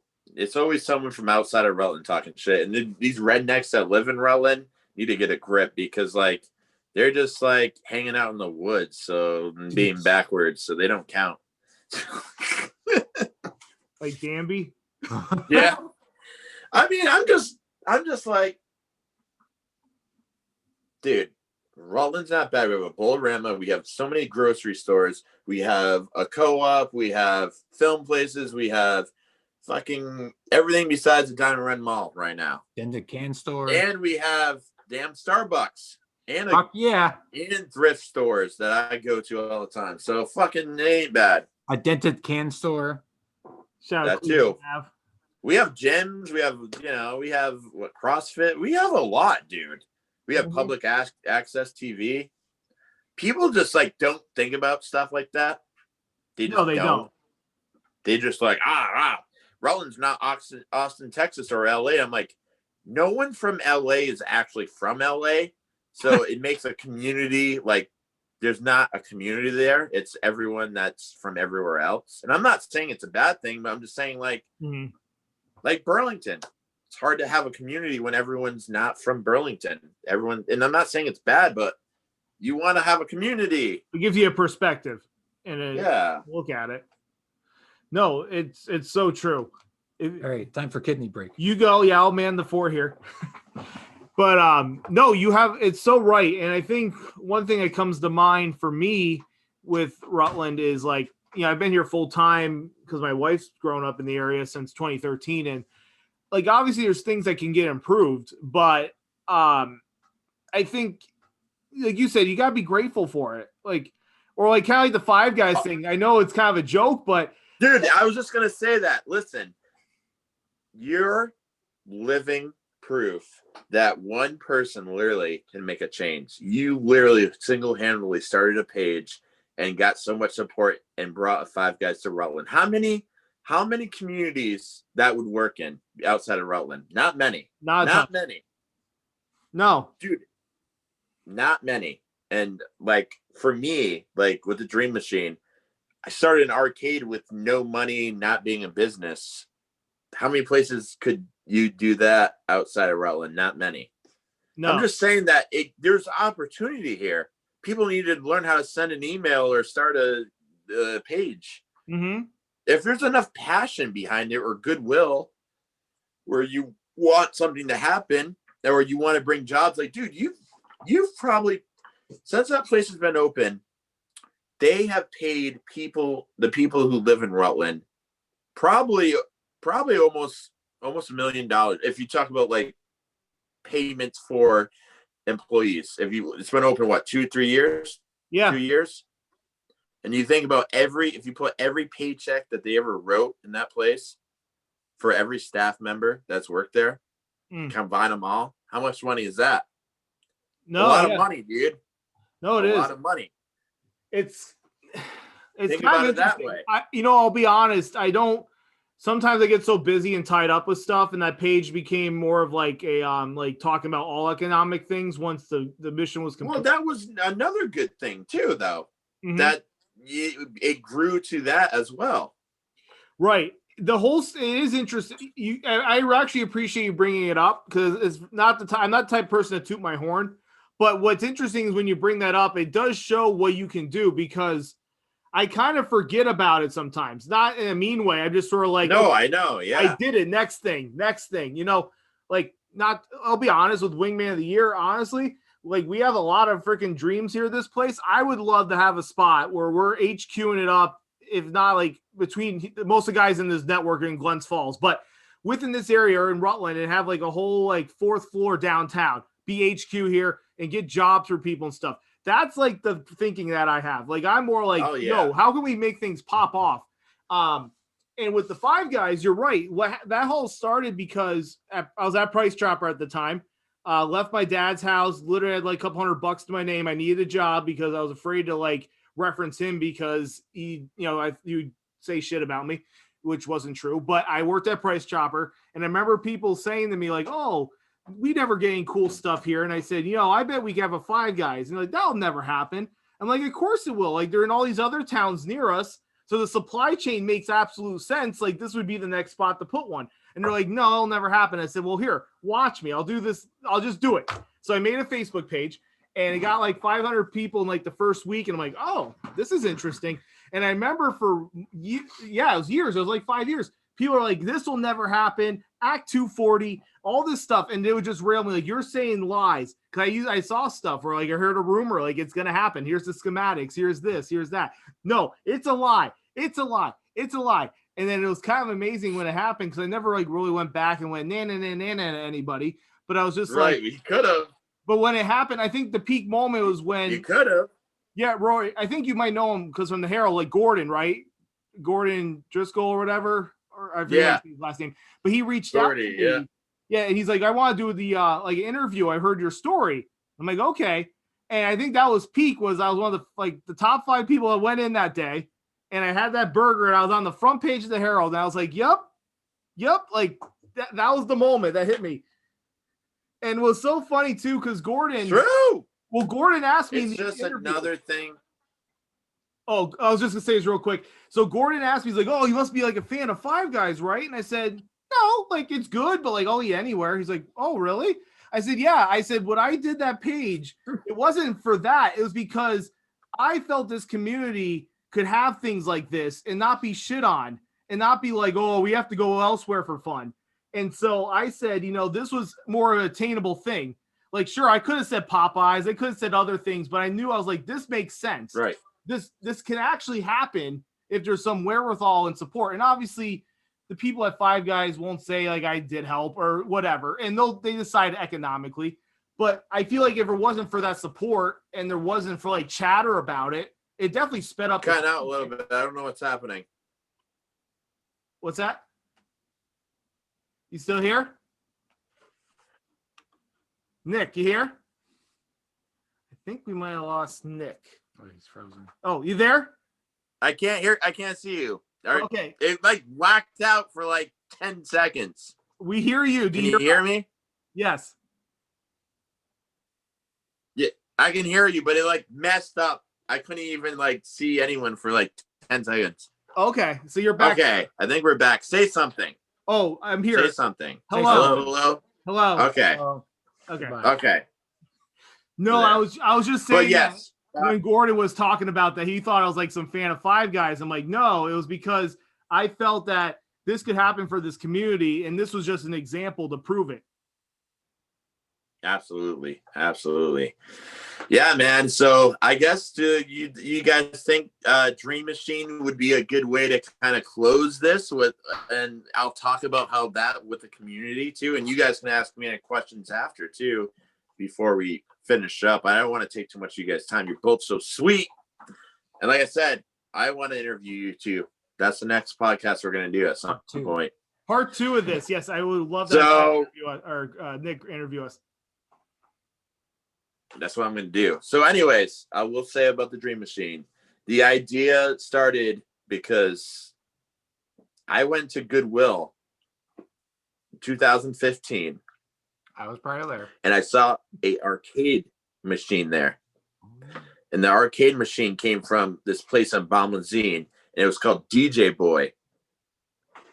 And I cleaned it out. I was like, did you really? I cleaned that one out, yeah. The arcade? Yeah. What, you played it out? No, what did you say? He worked at Goodwill at the time. Dude, I've known we crossed paths before. Many times. Many times. This is how fucking. Well, when I think I introduced you, I'm like, yes. He'd be like, hey, what's up? I'm like, I don't know you, but you're cool. COVID has taken so much of my memory. I've seen you around. I didn't know you worked at Goodwill. Was it short? Like, how long did you work there? Like, short period of time, or? You're better with memory. Yeah, so you started there, 2016, and I think you lasted to like 15, 16 area. Yeah, I feel like you were there about 2 years. At least. Yeah, 2 to You're 3. good with like years and shit. Yeah. I'm so fucking sorry. Anyways, yeah, I bought that game, brought it home, and I like fell in love with arcades. And I started researching them, and I got obsessed, and I started fucking just going crazy. And yeah, I was like, I want to have my own arcade someday because I always loved arcades when I was a kid. And I started finding out about dedicated machines and game boards and all the CRT monitors, and I went crazy. And yeah, I just emailed a couple of people. I was like, I want to do this for the community. And I brought all my games down there, which I have. And then I had a bunch of friends helping me out and did the Dream Machine Arcade, which was sick. Right, 'cause you had it at your house for a while, but so what like sparked it with like the getting the building on West Street? Dude, I was like wanting to share these games with people because it's fun for me to play them. And like my wife and my friends would come over and we'd have game nights and stuff. And I was like, wow, everyone's really happy playing these games and they bring me joy. But like, you know, like 90% of the time it's just me or my friends playing. I'm like, I bet it'd be really fun for everyone to enjoy them because like they're, to me, they're just objects. They're fun, but like I want to share them. And then I was just like, hey, like maybe I could just see if I can use one of these empty spots around town to put all these games in. And then I reached out to a couple people in the art community, and I kind of like used a couple of loopholes that some people may find a little crazy, but I got it passed as an art exhibit because of the side art, which is true. Mm-hmm. But also it was an interactive art show. So like some of the art dudes were like, that's not art. I'm like, I don't know. Have you looked at any arcade art? Because it is art. Mm-hmm. I'm sorry, it's not something that you're into, but it is art. And I thought that was absolutely brilliant. Yeah, dude, there was like packed place every Friday, Saturday night. And I was working full time at FedEx, delivering packages and running there, and fucking, I was working like 10 hours at FedEx, and then I was there for 5 hours. So I was like gone like 15 hours a day. I don't regret it. It was just fucking crazy. And I had a blast doing it. It was. I knew I seen you at Goodwill. It's all coming back. Dude, basically, it's like when you like lose a parent and you get like gone through like I've had like after she's passed and before, and like I have forgotten so many people, not because I want to, just because it's just like been crazy. So I'm sorry. I knew I saw you somewhere. I was just like, where did I see him? And I didn't know if it was at a show or something. And I was at work today thinking about it, and I wanted to message you. I'm like, where do I know you from? And I was like, you Goodwill. Did you like that job? What's that? Was it a good job? I'm not trying to put Goodwill on blast, but did you like that job? It had its pros, but I would say cons outweigh them. But did you get cool shit there? Oh, yeah. That was the best part. Any retro video games you want to sell me, let me know. Did you see, like, what was...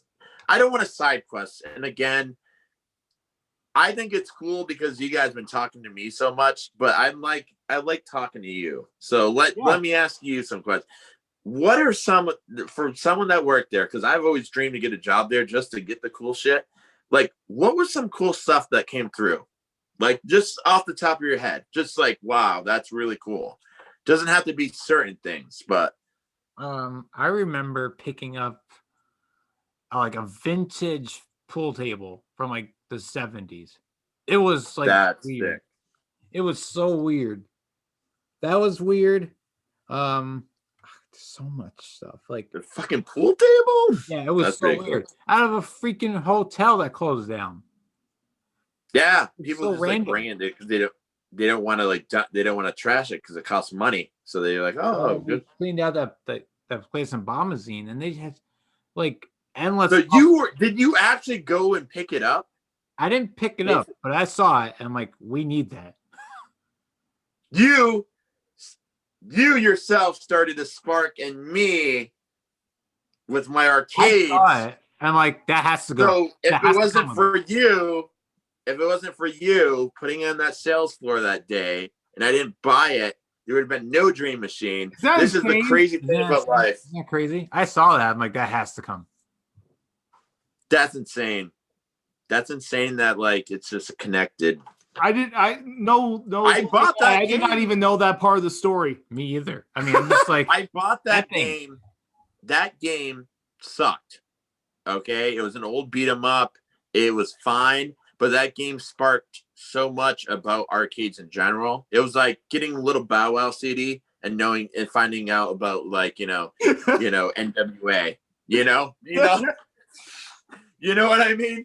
It's a like, horrible entrance, but it's at least an entrance.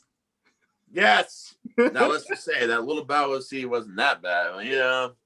Had Snoop Dogg on it. Exactly. But anyways, that's fucking right. That's where I remember you, and I do remember seeing you around somewhere else. Was it Hannaford's? No, maybe I met you somewhere.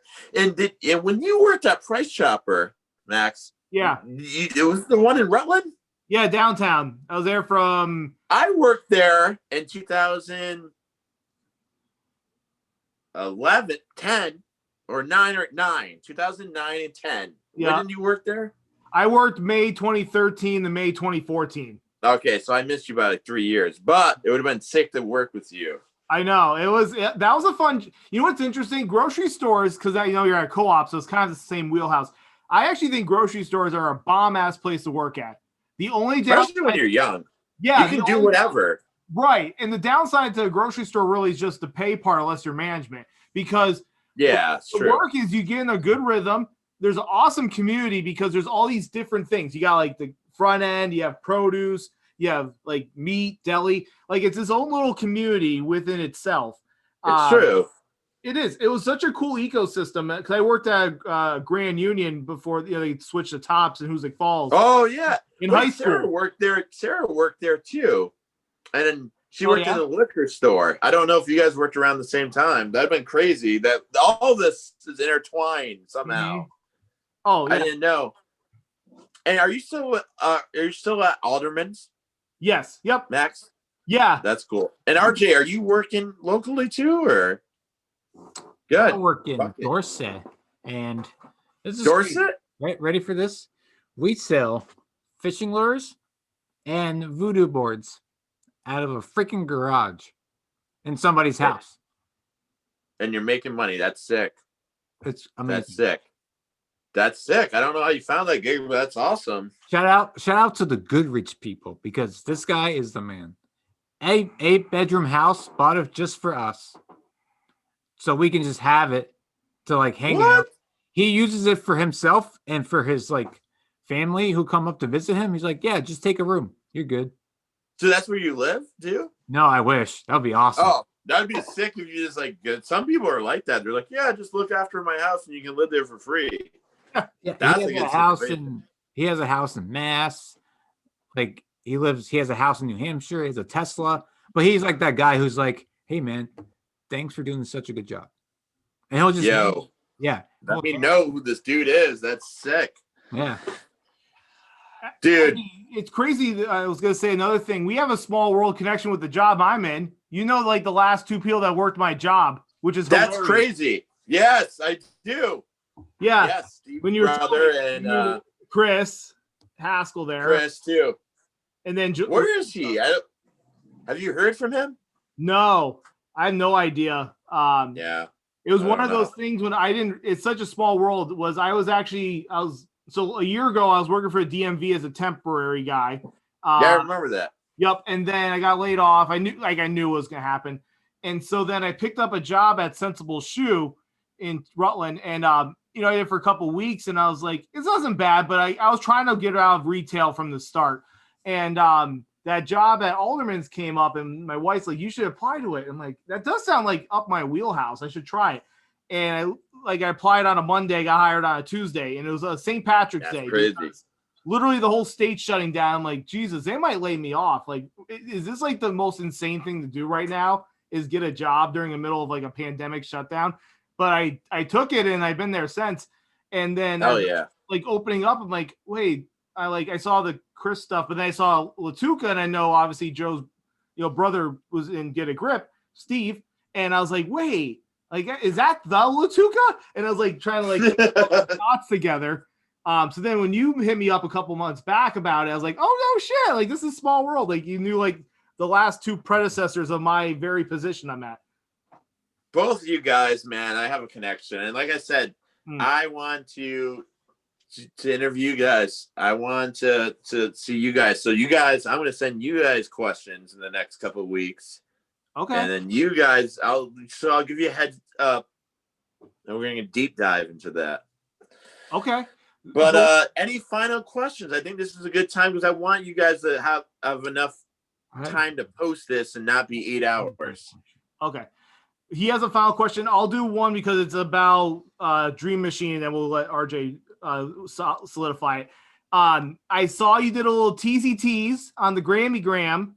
Are you doing some like in the science lab with Dream Machine? Maybe is there something cooking? There is, but there's a lot of worries with COVID. Right. Arcades are like one of the worst places to be when people are being conscious about COVID. So there's a lot in mind and in the works, but it all has to be, it's got to be safe. I can't risk anything until that happens. But yes, there has been thoughts, and music venue with arcades is the idea, because I believe, and as you guys probably do too, music's going to be so at a high demand after this shit's going to be unreal. People are going to want to see live music more than I'll see jazz bands at this point. I'll see fucking anything. Like, I don't give a shit. I want to be around dudes holding guitars or women. Mm-hmm. I want to be around people holding guitars or drums or basses. I don't care what type of music. I just want to be in front of someone. So yes. Okay. It's true. Yeah. Okay. Well, maybe more news, but like I said, a little more I can't off really camera, say too much until it's safe, because like, to be honest, like that idea is going to be the last to come back with the way COVID is, sadly. Yeah. But I think it's smart to be strategic like that.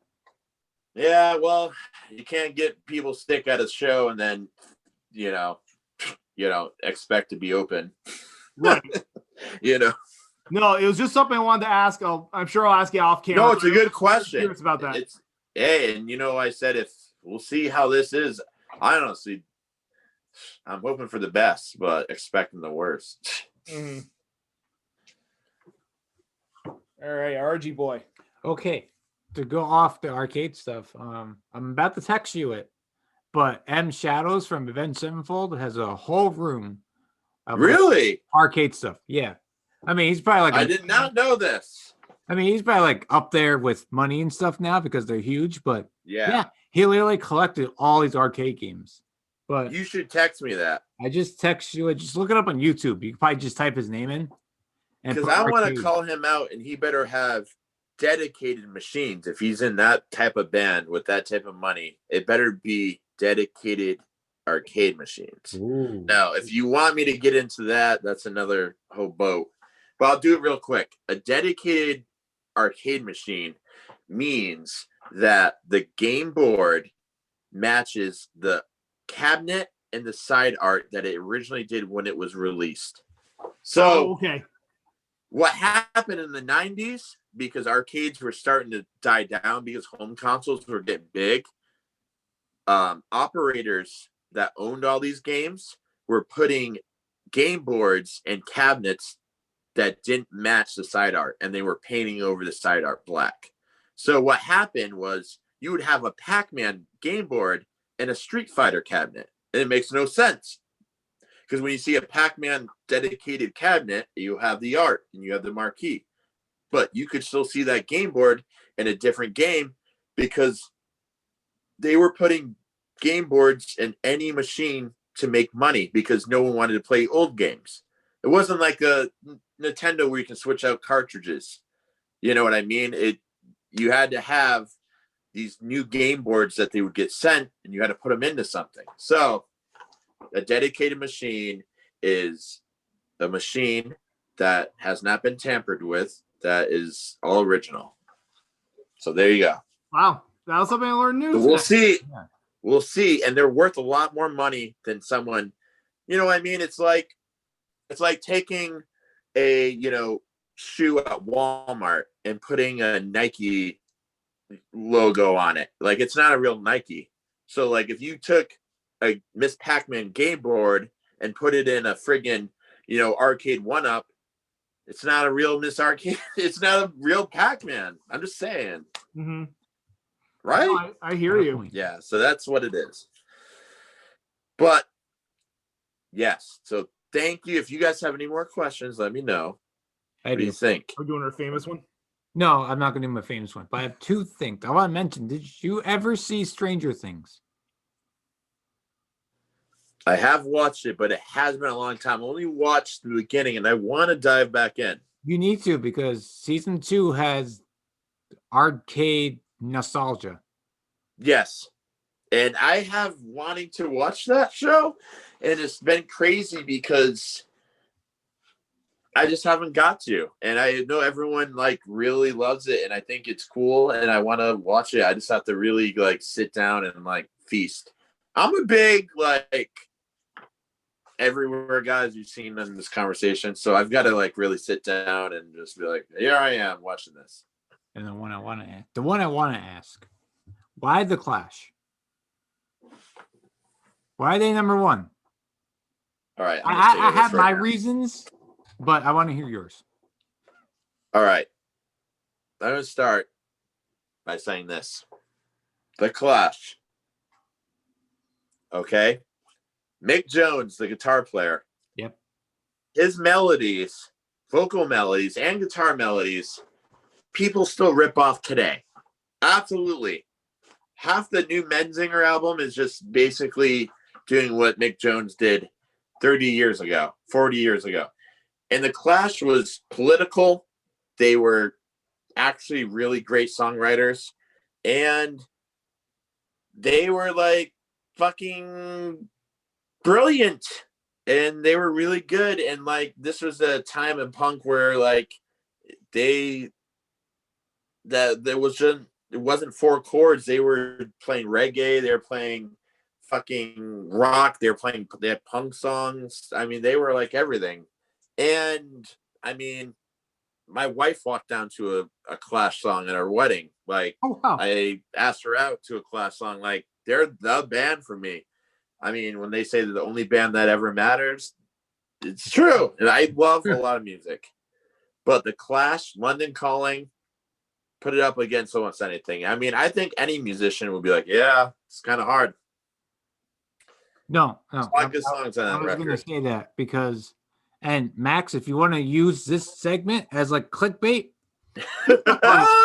London Calling is the greatest album of all time. It literally is. It literally is. Like everything is on there, but metal, of course, because metal wasn't big. But jazz, it's true. There's blues, there's jazz, there's blues, there's punk, there's pop rock, which we didn't know what the hell that was back then, but they had it. Death or Glory is like Death or Glory was the beginning of pop punk. Glory. Yep. It had that. I mean, that's what I'm talking about. Like the vocal melodies. Like Joe was great. Like Joe was a bit like, but Mick and Bob, everyone had their place. I'm not just saying. I'm not trying to say. But like those vocal melodies that like Mick did for like Train in Vain and all that, like it's fucking iconic. It's great. And it's just like, to me, that band just stood, like everyone could take something from that band. Yeah. I mean, like it said, like nowadays, because like, of course people would say they're like punk, but the Clash is just like, it's the Clash. Like nowadays, the band, I would say it's like that. It's Muse. Muse is just Muse. They're just they've been like that for a while. Yeah. And it's just one of those things that I think when bands can break barriers outside the genre that they were in, it's like huge. And like, to be honest, like stay on the Clash, the only band that I ever looked at and like they're rock stars, like legit, like to the highest degree, is the Clash. Like if you look at any live videos on YouTube and you see these fucking guys come out, like you're like, dude, like I don't say that a lot about a lot of bands. I'm like, but like I see them perform like these guys are fucking legit rock stars. This is crazy. They're just so awesome and they look so cool and they sing awesome songs and you're just like, wow. Joe Strummer is like playing his Telecaster like he's about ready to fucking chainsaw it off his arm. It's crazy. He's like, it's just insane. It's great too. And you know, if you look at the Clash, like they talked so much about like blues and all these weird, like crazy bands that no one knew about, and they were always promoting them and always talking about them. And like, it's insane if you look at the interviews and documentary that they were the biggest band that were fucking broke because that band got fucked over by the record company so bad it's not even funny. It's not even funny. If you look into it, it's crazy. Like they were the biggest band in the world and they were all broke. It was like Joe Strummer was living in a squat when he fucking started the band. It's like insane. So that's where like the punk thing comes from because they were poor, pretty much poor kids. Yeah, they really had they didn't really have the punk music. They had the punk style because they didn't give a shit. That's what it is. Exactly. They didn't give a fuck, and they were awesome. And they, towards the end, they all started to have egos a little bit. But like, I mean, if you watch that Shea Stadium fucking show, you're like, holy fuck. There's not a lot of bands. I mean, the Beatles or whatever people talk about, but like, I mean, iconic. Like the opening chord of, I mean, so many songs, but the Clampdown. Yep. Like the opening chord of that just still gives me goosebumps. It's just like fucking. Yeah, this is a great way to end this. The fucking Clash. Everyone needs to listen to the Clash. Yes. Hey, my aim name was the Class ROC. We're all gonna spend a lot of time together. We gotta make it happen. Fucking, I love you guys, and I can't thank you enough how much joy this brought me, and I can't say enough good things about you both. And I mean that, like, I can just radiate and feel who you are as people, and it's beautiful. And I think it's really great that you both have so many good passions and just been solid and pushing through this fucked up year. And you guys are just been like still stellar humans. And a lot of people can't say that after this year. This year has turned people sour as fuck. I mean, we've seen it on TV, haven't we? Jesus fucking Christ. So fact on fact. You know, it's great that you guys are fucking doing something and wanting to put stuff and people like me out in the world. Dude, amplifying the love. We love you. Thank you. Of course. And honestly, you were just somebody we wanted to have on, and we were like, we need to make this happen. And you're always welcome. Like, door open, walk over us, like, welcome fucking back. We should have had him on the Blink show. Oh, I know. Oh yeah. I will do anything you guys want. And dude, yeah. Go back and watch the first anything you guys want. I think I have a really great concept for a show. I don't know how it's gonna work. You guys are madmen. But I was thinking about this the other day, and I think if we can get the right personalities, it'd be great. Or even you guys doing it. You guys could be really fun doing it.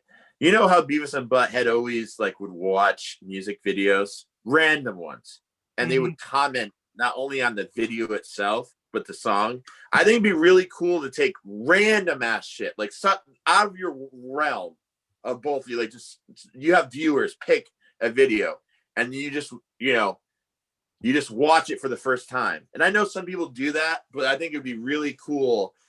Just be like, just the first time you ever seen it and just live. I think that's a cool concept of not only the music, but like the video, because there's some cheesy ass shit out there. That's but there's fucking also dope. some really cool cheesy ass shit. Yeah, and it could be like clips. It could be like 20-second clips of a video, and you guys like, oh, what is this weird dog doing? You know what I mean? Whatever, pointing out really crazy shit. Dude, I'm fucking. Because it was really cool watching Beavis and Butthead do that. They started saying. YouTube. They did. You did. I mean, Fucking come Beavis on. and Butt. I knew it. Uh, Listen, I love you guys. In closing, thank you. I guess check out my bands, River City Rebels, yes, where can they People find Watchers. Fucking all that stuff's like on Spotify and all that. Like I'm on Napster. I'm on Deezer. you? I'm on fucking the Rebels are on all that. Victory Records still owns half the music of the band, but you can find that on YouTube and all that. But if you buy anything, it goes to Victory Records because that's the way everything happens Yeah. with the. But yeah, I mean the Rebels album's done. It's coming out. People Watch Your Records done. I'm in that new band with Britt, and the guys can get a grip in that. It's going to be recorded. I'm still going to take pictures and write weird words and hang out and fucking listen, viewers. Just keep doing art. Jesus, I said it like 80 times, but listen, I can't say it enough. Fucking do art and love yourself, and you know, be about the booty because there's nothing wrong with that. Be about that booty. All right, dude, stay off camera for a second. I was going to talk to you, but we'll hit record. But listen to us.